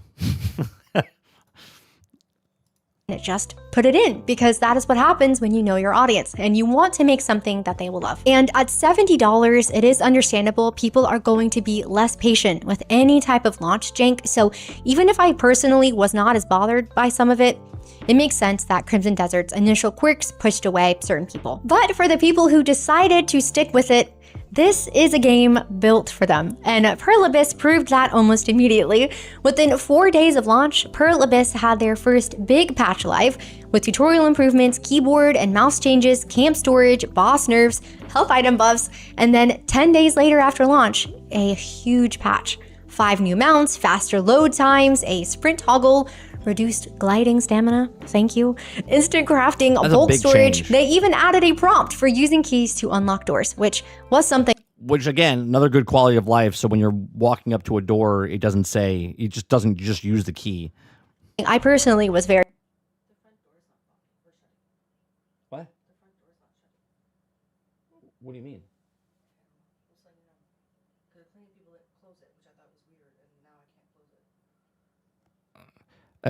Give me 1 second, chat.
very excited about.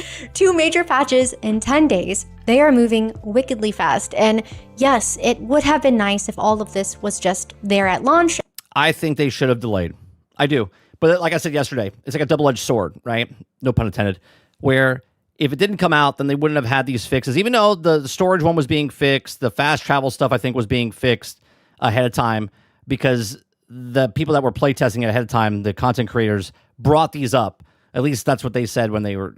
So a lot of these things were already fixed, hence why it was already in the process of doing it. Right? It was already in the process of doing it as well. And I think that's why it was so fast, right? Because they were already working on these fixes. And I am glad that people have spoken up, but honestly, it feels really good to be heard, you know? Like, I genuinely feel like I am a paying customer again. I bought a game, told them what was frustrating, and they fixed it. In days, not months, not years, and that. It's also nice that there's not a microtransaction store, because they'll be like, oh yeah, we'll fix it later. Anthem comes to mind, right? Anthem had so many problems, and yet patch after patch, they didn't fix the problems. But every week, that goddamn microtransaction store updated. It is sadly not something that should feel like an anomaly, but after years of notably Western AAA, studios treating player feedback like an Avengers-level threat instead of just useful and helpful information. It kind of is. That used to be the norm. That used to just be how this worked. Either the game released polished to a T, or the developers were ready and waiting to accept and act on the players' responses. And the fact that this feels so rare now says way more about the industry than it does about Pearl Abyss. We paid for this game, we showed up, and Pearl Abyss is treating us like that actually means something. Which is very... It's like we definitely live in an upside-down world where the game makers of Black Desert Online came out with a single-player game with no microtransactions, and everybody else has battle passes and all this other stuff happening in the games. Like, we really do live in an upside-down world. Something and is important. Like we are people who bought their game and deserve to have a good experience. We're not a problem to manage or a community to pacify or just a revenue stream to optimize, just their customers who they want to make happy. And the reason that they could move that fast is actually the whole point. They were laser focused on their game and their audience, so when players showed up with feedback, there was nothing else competing for that attention. And instead of getting defensive about it, blaming their audience, lashing out over the critical reviews, they just listened. They went down the list of complaints and started fixing things and actually thanked people for the feedback instead of getting weird about it. Most studios would have put out some type of big roadmap and asked everyone to just be patient. Pearl Abyss just did the thing. So where does this leave them? 3 million copies sold in 5 days, Steam reviews going from mixed rating on launch night to very positive, and Sunday morning, a week and a half after launch, Crimson Desert just hit 276,000 concurrent players on Steam. A new all-time peak. Most single-player games start And they're still hitting the 240,000s or something like that daily. to lose their concurrent players in the first week. Crimson Desert is gaining them. When looking at both studios, Epic and Pearl Abyss, it is clear that both of them have ambition. But everything Pearl Abyss has done is to make their game more enjoyable for the people playing it, and everything Epic has been doing for the past few years or more is to... I'm honestly not even sure. But the bottom line is that Pearl Abyss is focused on us, the players. They filled their game with passion, love, and so much charm, and all kinds of weird, funny details that are only in there because somebody at the studio cared and thought it would make for a more fun and enjoyable experience. Not increase their brand presence or optimize revenue streams. That's the huge... There's a lot of little details in this game that people maybe don't pick up on or they won't even know, right? But it definitely makes the world feel alive. Difference. And what is funny is that it's not like Crimson Desert even launched broken or technically unfinished. Correct. We have seen what actual broken launches and promises broken look like. No Man's Sky, Final Fantasy XIV, Cyberpunk, and those studios earned their second chances because they listened to their players. Pearl Abyss didn't launch in a broken state. They didn't lie about what the game included. In my opinion, it was a good game that launched with some rough edges, and instead of shaking their fist at players and accepting critics' reviews, they just started making improvements because their players told them what they wanted, and they were smart enough to actually listen. Now, I've said this before, but do you like the game you're making? And do you like who you're making it for? Because when you like your audience, they are not your enemy. Right. And this is why we always say, make a game, sell a game. Right? Make the game that you want to make. Don't make the game because you want to like show the chuds, right? Don't make a game because you're trying to prove a point to something, right? That's not the reason you should make a game. If that's the game that you want to make, cool, make your game. But then don't come crying to everybody when your game doesn't sell. And listening to them isn't a chore. The right thing to do usually is pretty obvious. Ambition is cheap. Any studio can have ambition, but ambition only means something when you aim it at the correct target, the people who will actually show up for you. Pearl Abyss had a stupid amount of ambition and a very clear picture of exactly who it was all for, quirks and all, and that's why 3 million people bought it, and that's why the reviews flipped, and that's why a 30% stock crash turned into recovery in under 2 weeks. And if you're Epic, if you are the company that built Fortnite... Yeah, anyone that ever says showing the chuds, they always lose, right, Argus? A game that genuinely changed the industry, and you can't even remember who you built it for, that is not a layoffs or a V-Bucks problem. It is a who is this even for anymore problem, and sadly, your audience figured that out long before you did. If you made it to the end of this video, thank you so much for watching. I would love to know your thoughts on everything. Are you playing Crimson Desert? If so, what do you think? And Pearl Abyss, if you are somehow listening, well, Apparently, you might be, because you've literally just added the key prompt I was about to ask you for. Please allow me to skip NPC dialogue and cutscenes, and my life is yours. Thanks again for being. I think, see, they made a game and they want you to pay attention to their game. They don't want you to skip their game. I like the fast forward button, but you still have to process what's happening, right? If you play it a second time, maybe that gets activated. I don't know. I just feel like they made the game. They want you to pay attention to what they've made. So that's why they don't have a skip button. But that's just my thoughts. Here, and I'll see you in the next one. So there you go. There's the background NPC. We've watched her for about a year now. She blew up once Asmongold watched her channel. She's got like 245,000 subscribers. She usually makes really good content, right? It's very wholesome. Very wholesome. Let's see here. What else we got going on?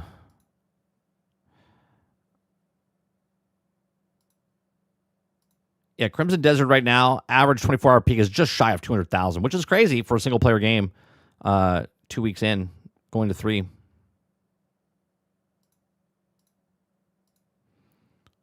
right, what's happening on good old Twitter here?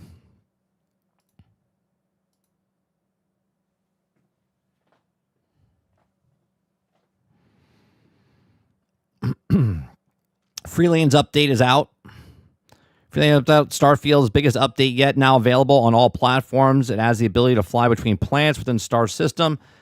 We probably won't touch that tonight over on 30 and Still Gaming. I'm probably just going to continue playing Crimson Desert.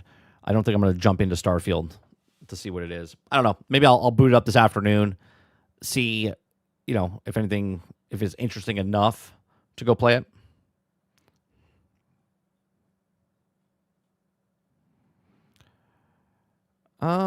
This is PC Gamer has an article saying there wasn't really a game or team when Undead Labs made the now 5-year-old State of Decay 3 reveal trailer. I hate when they show a game trailer with no gameplay. I hate it. And here's why, right? Here's why. Right? Well, we won't read this now, right? We won't read this now. But there wasn't even a game or a team when they showed the trailer. It was all for investors. This right here is another erosion or another pull of the Jenga tower block out from customers, right? Because they show you State of Decay 3, you're like, oh my God, 5 years ago, right? Now they're doing alpha tests, right? So like they're probably another 2 years away. It's just crazy that there was no team, right? Anthem, 7 years before they realized what they were making. And then they completely changed it.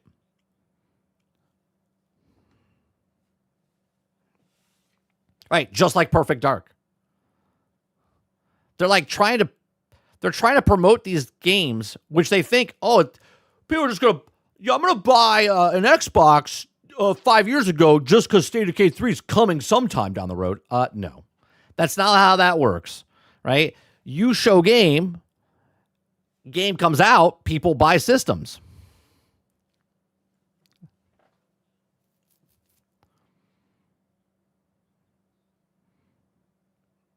They all do it, though.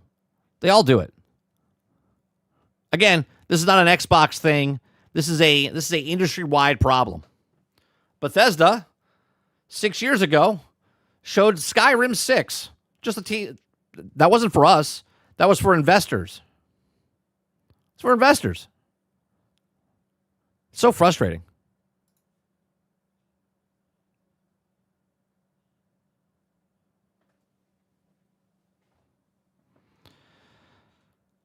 Game Biz. I'm gonna have to put this in here. What is this? Why aren't more game developers using Kickstarter?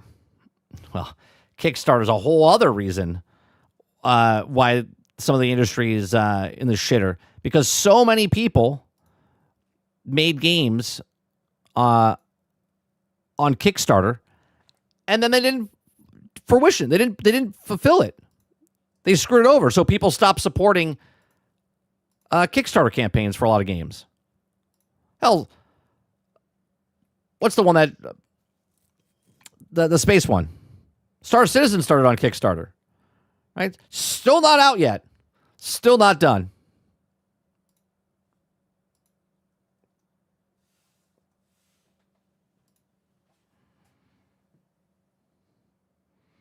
Just Enough says, speaking about 2.0 moments, I feel like it only happens if a bad game makes a shit ton of money up front. It's a good point, actually, Just Enough. Because Cyberpunk made a shit ton of money, was broke, and then had a comeback moment. No Man's Sky made a shit ton of money, had a 2.0, made a good money. Battlefield made good money, but not a lot of money. And they never really had the 2.0 moment. Fallout 76, did they make a lot of money off Fallout 76 in the beginning? Maybe? Because that was getting shit on a lot. It's successful now, but I don't know if it made a lot of money up front. But I think you might be right, though.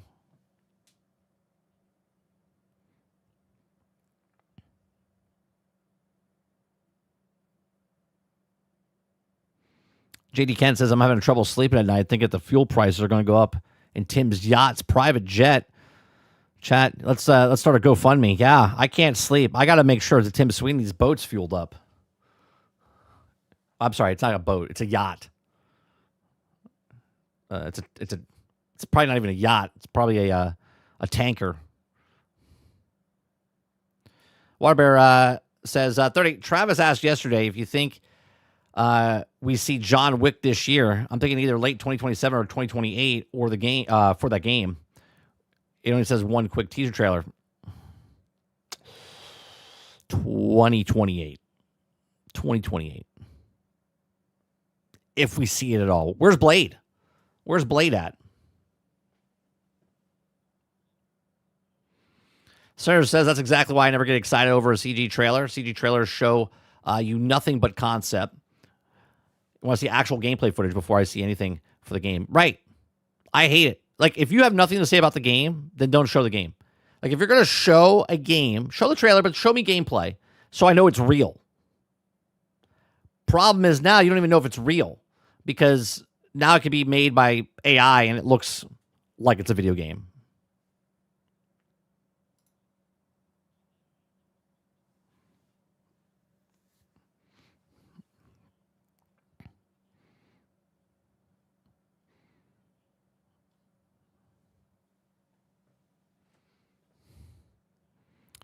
See what else is going on Twitter. I can't scroll through Twitter on stream because sometimes there's shit up there and you get bop and it fucks up the live stream. 7 new Fortnite game modes have leaked. Okay. Let's see what this is. They canceled 3 game modes and now 7 more. Wicked Smoke. This will be the next social first mode. Okay. Unable Roman. This is a previously leaked team deathmatch mode. Rivalry. This is the match or the mech-based Lego mode. Okay.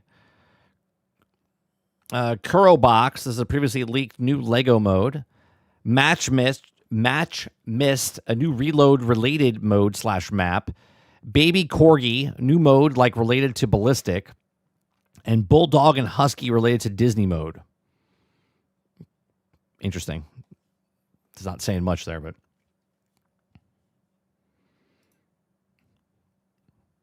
so they got rid of 1,000 people. They have 7 new game modes maybe coming out. Interesting.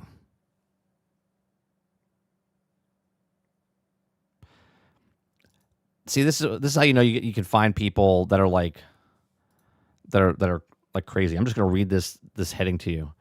A Poketopia player has spent 260 hours over 22 days recreating an underground cyberpunk city. I swear to God, you people aren't human. So does he have... This is what the person has created inside...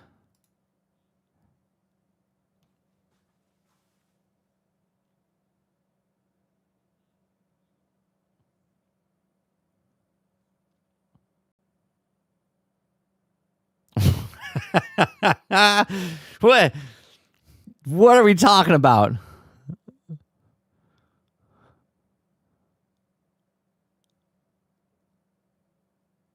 What are we talking about? 260 hours and he built this thing. Holy Christ, look at this. I didn't even know you could do this in that game. What in the hell? You know, I'm always surprised, but never really surprised, you know? You know what I mean? It's like you see something and you're like, that's pretty crazy. And then you're like, all right. Like, remember what people used to build in Minecraft? Like when they built the 1-to-1 scale of the Starship Enterprise? Do you know what I mean? Like a 1-to-1 scale, the Starship Enterprise inside of Minecraft. Like people build some crazy shit.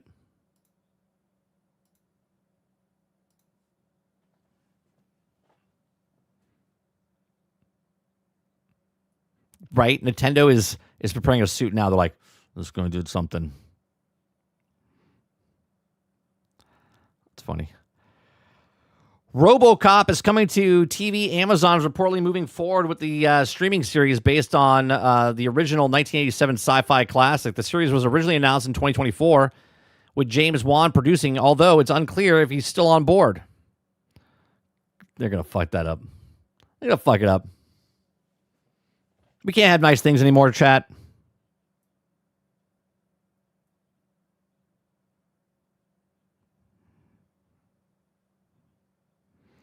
Here's a little video. Worlds, but hold on. Here's a little video of Starfield here. I am not sponsored in any way, shape, or form. This is for the people that are on PlayStation that might want to buy it. Here you go. Across the settled systems, millions of different journeys are underway. Some are quiet. Some are reckless.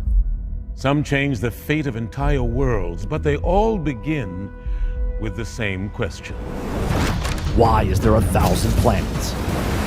What is Starfield?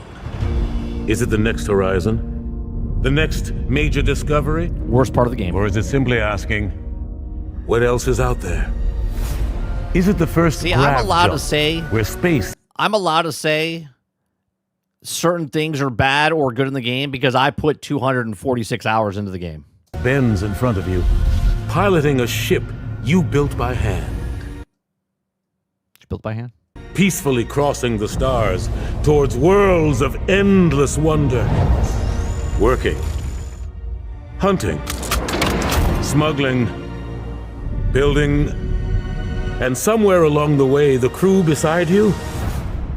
Exactly right. Exactly right, Roic. Why did I have to float around to get powers in the beginning? Worst part of the fucking game. Worst part. Becomes family. Now the frontier moves faster. You don't just cross planets. In the Rev 8, you soar across them. A shattered space pulls you deeper. Deeper into belief. Deeper into conflict that reshapes systems. Now an armada of steel tightens its grip.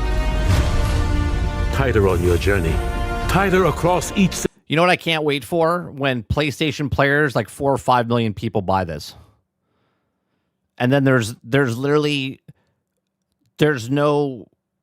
To say that Starfield is a failure, if it sells 4 to 5 million here and it sold 4 to 5 million on the other one, like...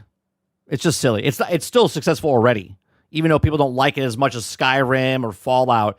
Starfield is a success, just not as big as a success as Fallout or Skyrim. System. Now, you return to places you've been, but they're not the same. Because you're not the same. Starfield didn't stand still. No! Like the universe, it expanded. So, what is Starfield? Now there's more to see, more stories to be told, more systems to be settled, more ways to build, to explore, to fight, to fly, for heroes, for smugglers, for settlers, for pilots, for anyone who looks up at the galaxy and says, that belongs to me. This is Starfield.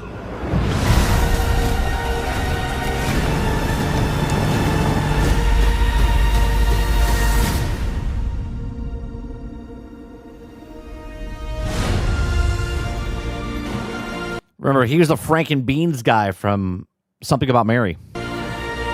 How'd you get the Frank before the beans? Maybe we'll go back. Now, I think maybe next week we'll do it.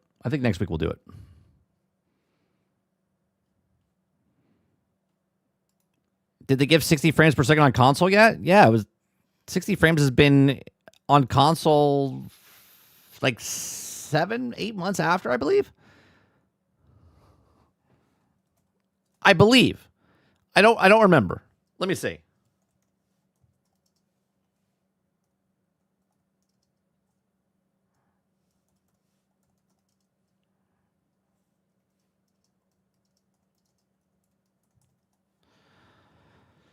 Starfield now supports 60 frames per second on both Xbox Series X and S patch, specifically starting the update 1.1136, expanding the Series S in August of 2024. Yeah, so it was 1 year after. They support it.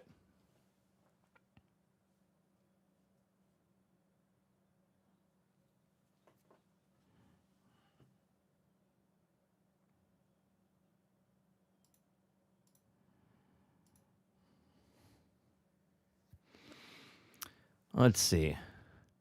Dude makes me want to buy 3 copies. Yeah, he's got the voice. That's why they pay him. That's why they pay him. Called the Hype Man.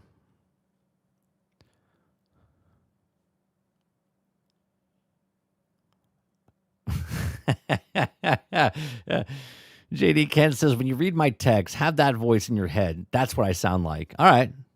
I can picture it. I can picture it.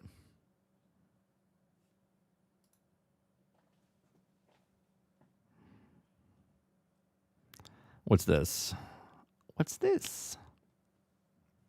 Legend of Zelda movie is filming the exact same locations as Lord of the Rings. Okay.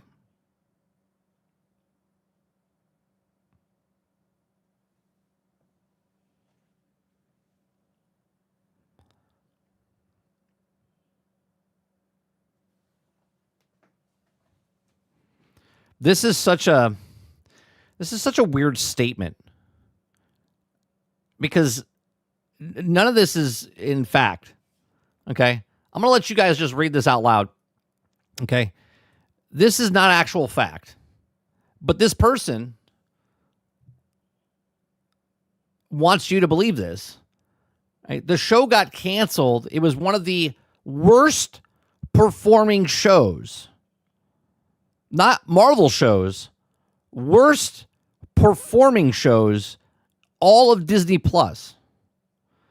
But this person says She-Hulk Attorney at Law is one of Marvel Studios' best performing shows. It just hit the general audience.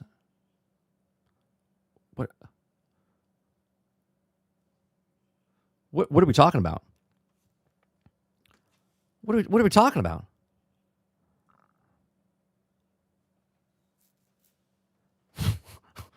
But I don't understand. People just say shit just to say shit.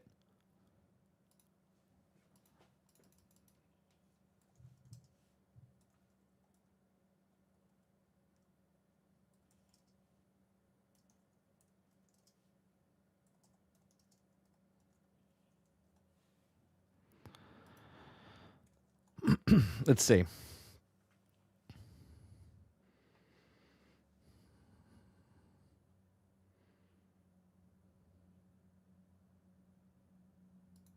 Let's see. Do they have an actual list? Let's see if I can find an actual list.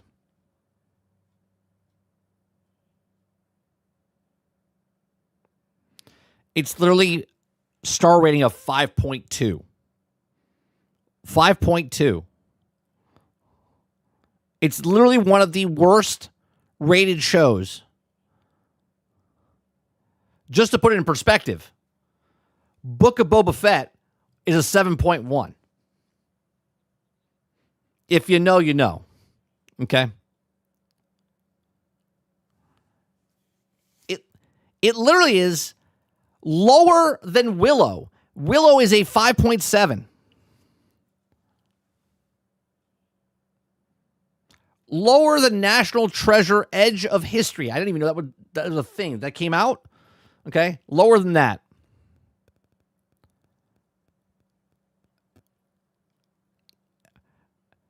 It is the lowest thing on Disney. It's amazing. Absolutely amazing. People are so delusional.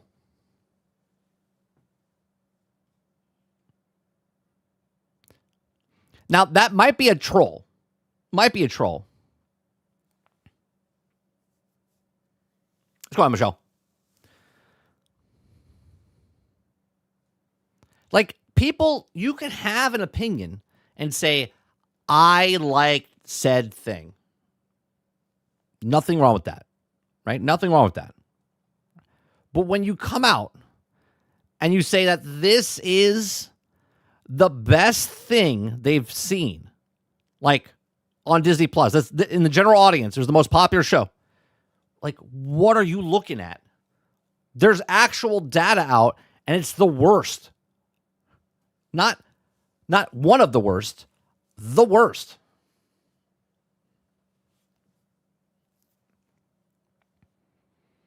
What's the day of that tweet? 5 hours ago. 5 hours ago. April 7th, 6:46 a.m.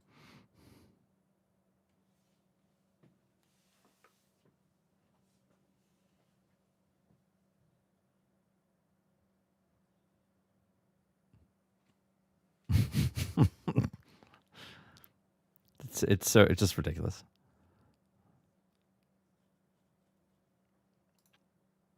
If it was so good, where's season 2?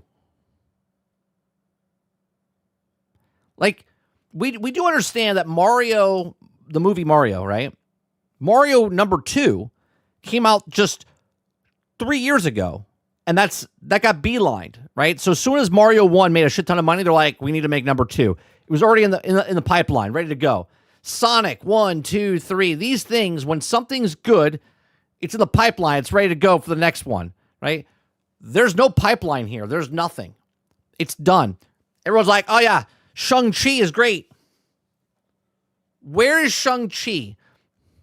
Where's the Eternals 2? What are we talking about?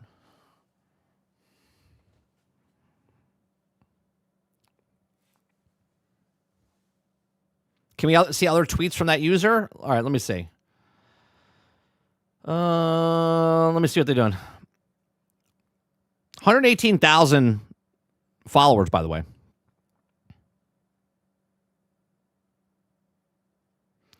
Let me see what they're also talking about here.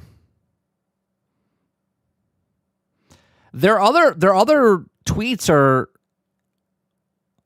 are pretty good. They're just stating facts and different things. Right? 4 years ago today. Right? They're like, here's this. They're a Marvel account. Like, they talk about Marvel. They talk about movies and stuff. Yeah, their tweets are fine.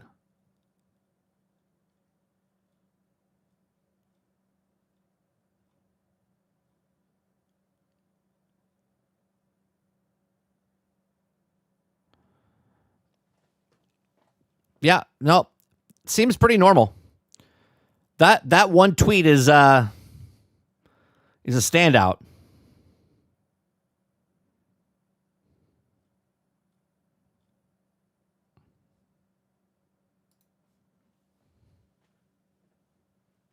McDonald's is barely food, but it makes a lot of money. They make a lot of money on real estate.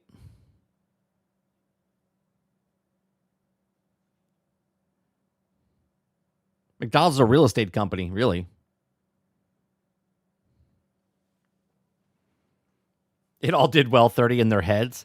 Yeah, it's crazy to me. Again, we all have things that we like that is bad. But to say that it was One of the best. You're just saying that just to be the opposite of everybody else.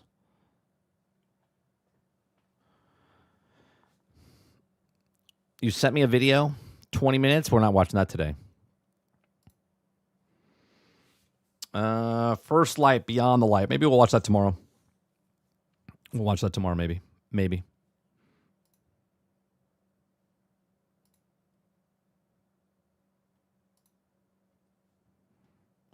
Boba Fett was the greatest Star Wars television series of all time. It's that, you know, that little kid, little black kid, that little meme. He's like shifty eyes, you know which one I'm talking about. That's what happens when you say stuff like that. Like, Boba Fett's the best series ever. Or the girl that like turns to the camera and she looks like she just burned the house down type of thing. Yeah, that's it. That's just throw the hand grenade and see what happens.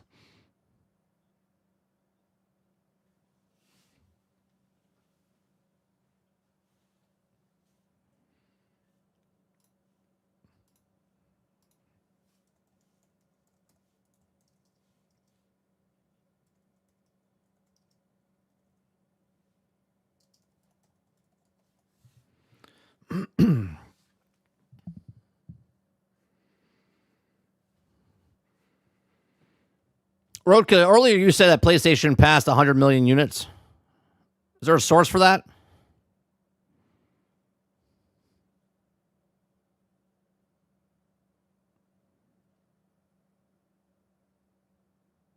Is there a source?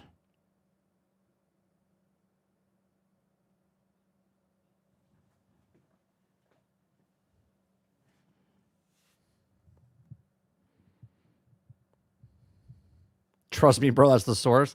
Yeah, Sony guy came out and said in a video I watched, a Sony guy. Okay. What guy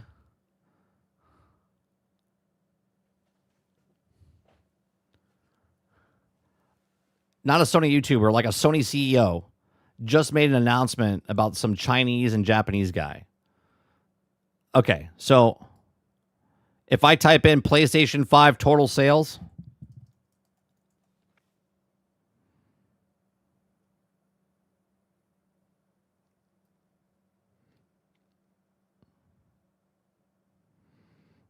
I don't see anything.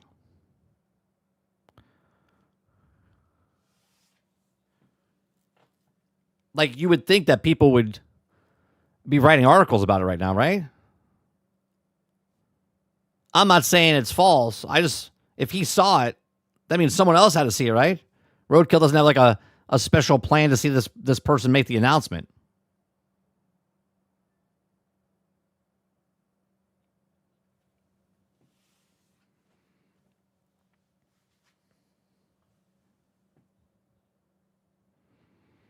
What's the question, Michelle? Question. In the Eternals, was the girl spared since she was turned human? No, I don't. Yeah, I don't think anyone knows. PlayStation Pro is selling like hotcakes. That's what I heard. This reminds me of the what is it? This. Hold on, let me see.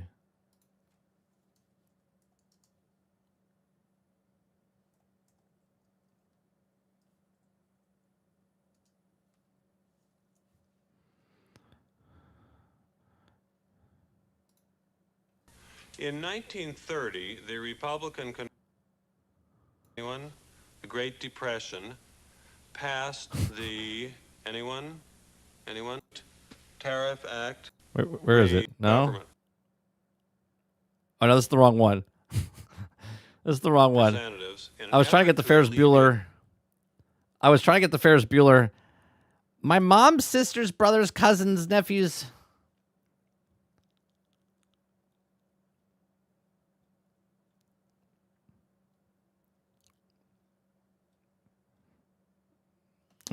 It's all right. It's past. 38. Didn't we just have a similar conversation to this yesterday about how studios will make sure, they had an instantly successful game? That's what I'm saying. Like, right now, on Twitter, right? On Twitter, anybody should be posting something about PlayStation over 100 million. That's a big milestone, right?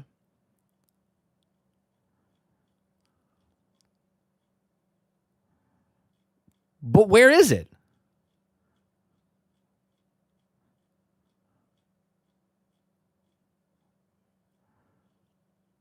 Like, who did you watch that nobody's talking about it except you?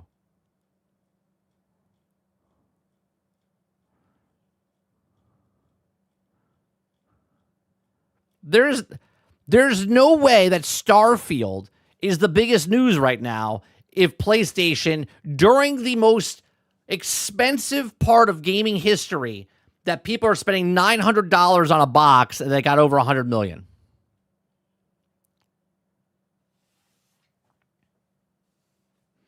I'm telling you, trust me, bro, it's over 100 million. Great. Where is the source?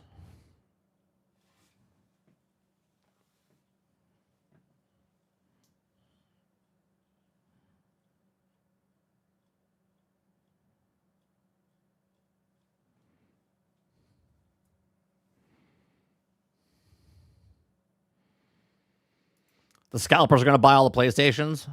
Well, that's how it works, right? The company tells you how much they sold to the stores, because they did sell them to the stores. But the actual people buying the things from the stores, they don't report that. They just report what they sold to the stores.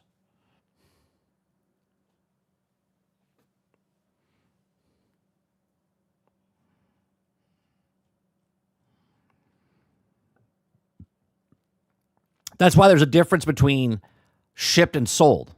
Shipped, 100 million units. Sold is different. Sold is having actual users, people that make a PlayStation account and make and do it. Same with Microsoft. MBG, the YouTuber, had a video this morning with the Japanese guy from Sony saying it.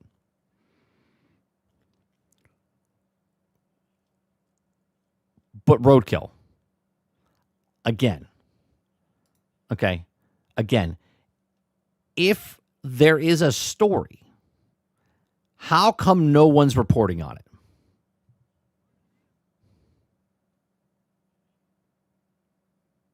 Yeah, I see the same stuff, Water.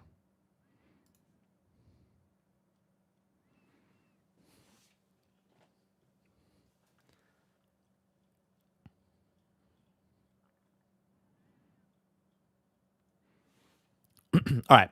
I'll tell you what. If I don't see it by tomorrow morning, I will call you, the Japanese guy, and MBG fucking liars.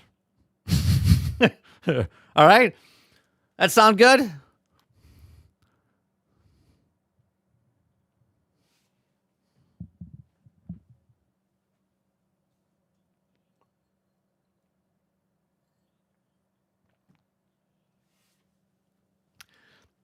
More than fair enough, 30? I think so, right?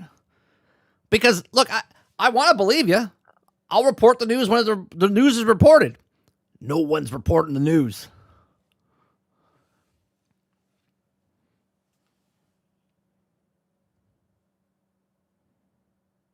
What is this? An open letter to Xbox and new CEO Asha Sharma. Is this from Ginger? Did Ginger write this? Oh, okay, yeah.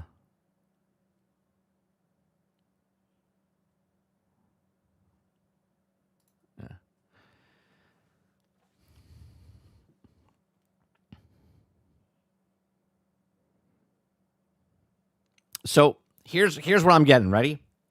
This is what I see about PlayStation. 1 hour ago, Sony is beta testing new PlayStation 5 UI. That is the biggest news for Sony right now.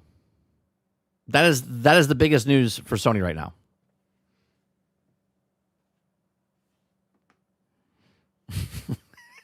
Wait, there's nothing on it.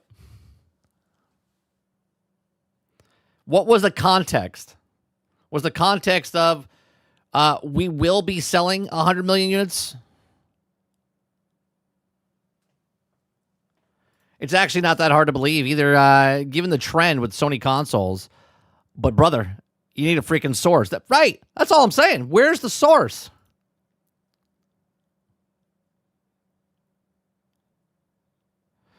Let me do my research today. Tomorrow morning, I'll come back and tell you exactly where to go. By that time, I'll call you a fucking liar. Don't worry about it.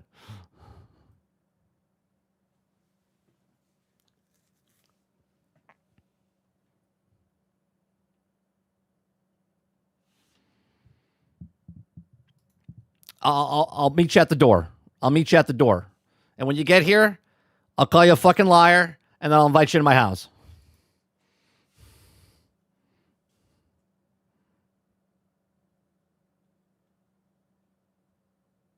I'll be like, look, it's the fucking liar. How you doing? Get in the house.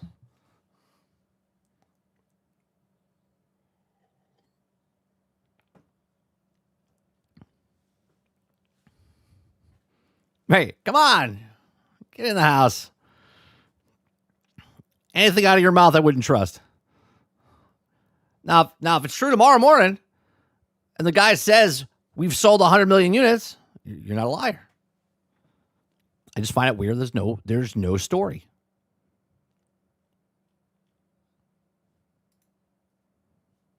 So breaking news, Sony has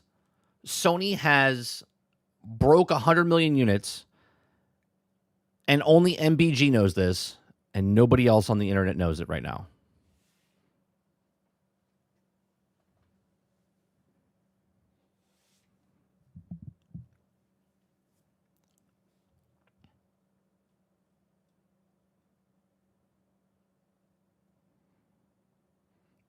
Quick reminder, a triple showcase is happening this week, April 9th, 9 a.m., we'll be revealing the latest Winrose announcement. Ooh, April 9th at noon.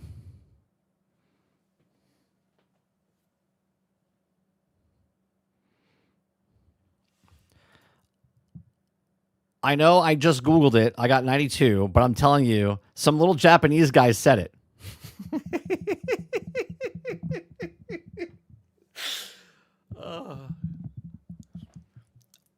I have a question. Is that a video that's live, or is that a video that MBG uploaded?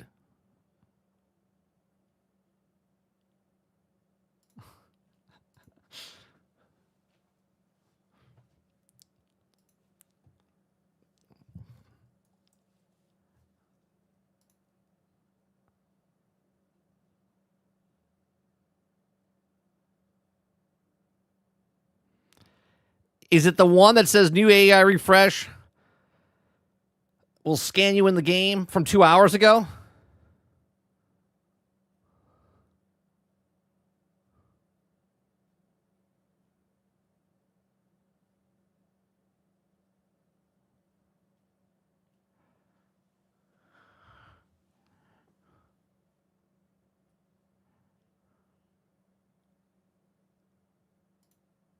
All right, guys, welcome back to the channel. Okay. Rules, and to submit an application for the player base, they actually have a link here which you to learn about featured in-game to help design the added permanent fantasy logo and a one-of-a-kind vehicle livery which will be added permanently to the showcase menu. They will be invited to a visual art studio in Los Angeles for a scanning day and to collaborate with a designer to create their fantasy logo and vehicle livery. So they say here as of June of 2025, Gran Turismo series has officially surpassed 100 million units sold worldwide. The fuck are we talking about, bro? Gran Turismo series has officially surpassed 100 million.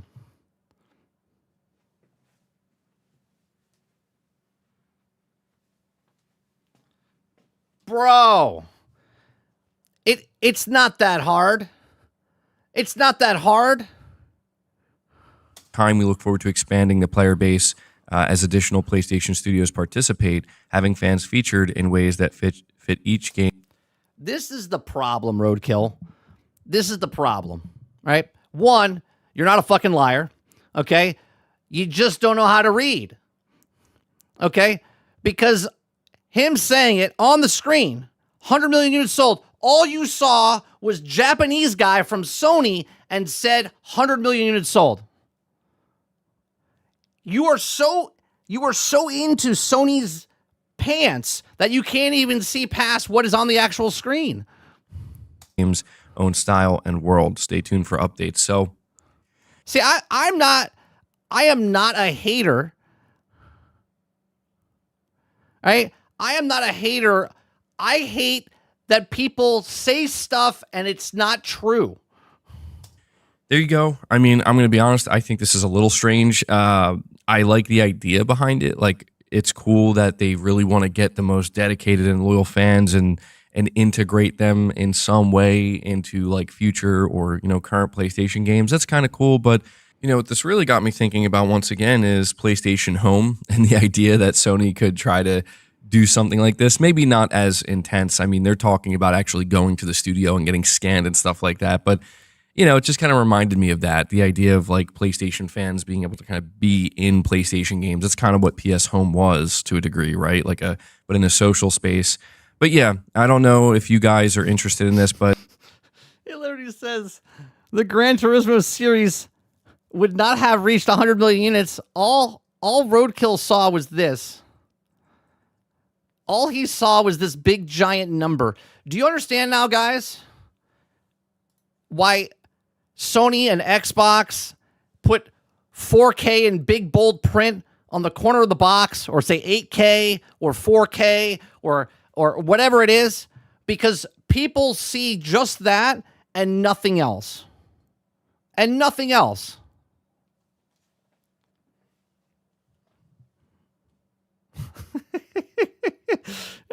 Don't you think that would be a little weird that they said they sold 100 million units and nobody's talking about it?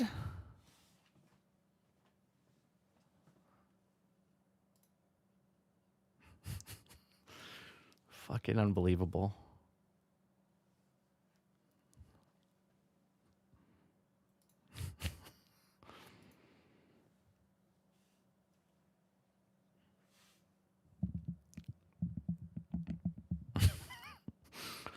Fucking literally 3 seconds. 3 seconds, put up a video. It says Gran Turismo sold 100 million units. Nowhere does it say PlayStation. That's 100 million units, by the way, for Gran Turismo series in its existence, which is fantastic. Not just the last one.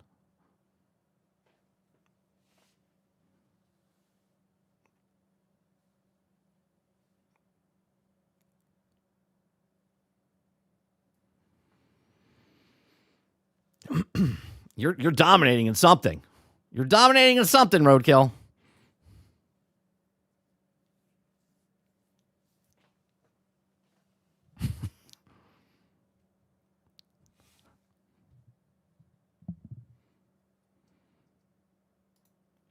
Reminds me of when Mo said Game Pass has 60 million subs. Yeah, look, anyone that makes claims like these types of things, you just got to show me a source. Show me a source. Yeah, just Roadkill and MBG are the only two people that knew that PlayStation sold 100 million units. Nobody, no reporters, nobody on Twitter, nobody. The best thing they were talking about is Starfield and the UI system.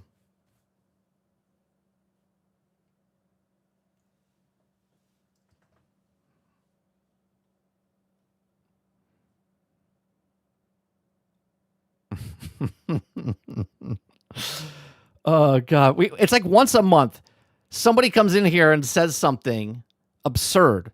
We bring up an article, and within the first sentence, well, it was just like 2 weeks ago, Aaron came in, said something, we brought it up, and we're like, really? It was a rumor from Kotaku. What was that about? That was about Sony as well, wasn't it? Jesus Christ.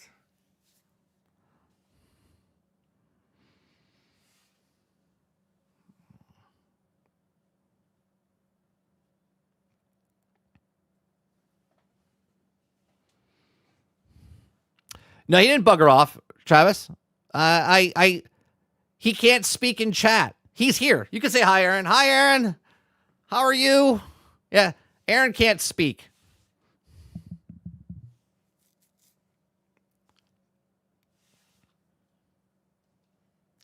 He's not banned. He just can't talk.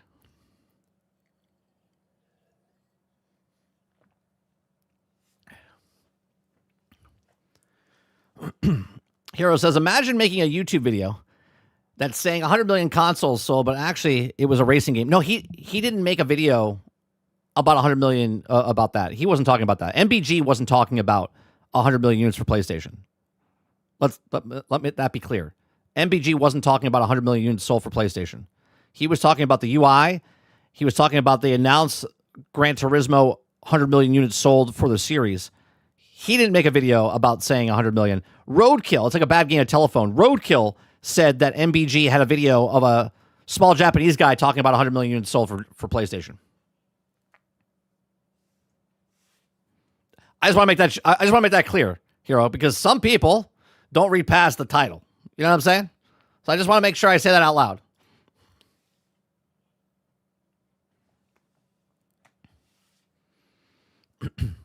Just Enough says, how did he get banned before Travis? Well, remember, we've banned Travis multiple times. So we've banned him and brought him back and banned him and brought him back. I didn't ban him. I just sent him to the void. Just sent him to the void. I was trying to do something good for the children, Just Enough, considering he said he was a teacher. And yet, during the school day, he's yapping more inside of our chat than teaching the actual kids. So I did it for the kids.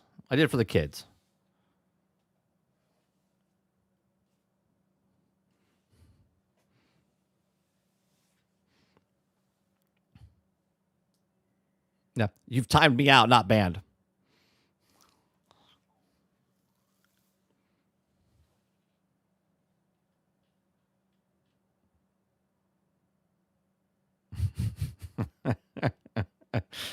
Oh, Roadkill, you made me fucking laugh, man. 100 million units sold. When the day comes, believe me, we'll talk about it, and we'll show you actual source.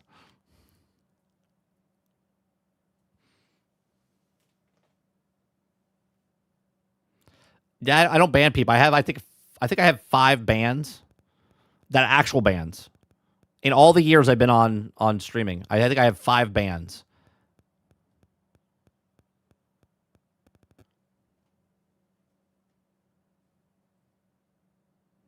All right.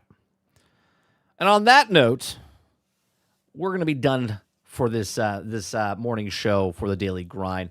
We'll be back this evening over on 30 and Still Gaming, playing probably some more Crimson Desert. I'm going to take a look at Starfield, see if maybe I want to play it tonight, to look at what the free lanes is and stuff like that this afternoon, and I'll make a call. But most likely it'll be Crimson Desert.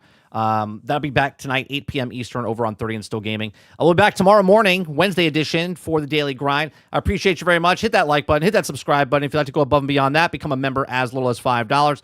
Do appreciate you, and we'll see you guys on the next one. Peace.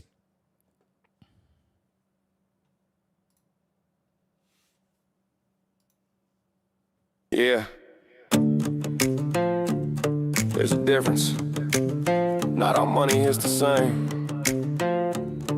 Listen up. Hey, yo, what customer is earned, that's respect on the line. They don't drop a single dollar till your product is refined. They're checking quality, value, the service, the vibe. If you treat them like it matter, they'll stay with you for the ride. But a consumer, man, they buying on impulse. No standards, no questions, they don't care what the bill does. Bad game, bad merch, wrong size, doesn't matter. They keep paying every time like their wallets on auto scatter. Whoa. Customer, consumer, tell me who you trying to move, bro. One pays cause they see your worth, the other pays for anything on earth. Customer, consumer, 2 different lanes, 2 different futures. One you earn, one's just sooner. Yeah, there's levels to the user. A customer's money got a heartbeat facts. It's the paycheck that they grind for, breaking they back. So if they choose you, man, you better give it right back. With loyalty, quality, value intact. But a consumer, they swipe without thinking. It could break in 2 seconds, they'll still cop without blinking. They follow hype trends, whatever's in season. No logic, no filter, and barely a reason. Whoa. Customer, consumer, tell me who you trying to move, bruh. One pays cause they see your worth, the other pays for anything on earth. Customer, consumer, 2 different lanes, 2 different futures. One you earn, one's just sooner. Yeah, there's levels to the user. If you building something real, you better act like it. You want customers, then show them where your craft's sitting. Cause a consumer's just a coin toss transaction, but a customer that's trust, loyalty, interaction. So who you hustle for? Who you really trying to reach? The one to hold you accountable, or the one who don't care what you preach? Customers build your kingdom, that's word to the wise. Consumers light it up quick, then vanish in a disguise. Customer, consumer, one believes, one's a rumor. One invests in the work you do, one buys anything just cause it's new. Customer, consumer, 2 paths, choose your future. One is earn, one buy sooner. There's a difference, don't confuse them. Yeah, know who you're selling to, it changes everything.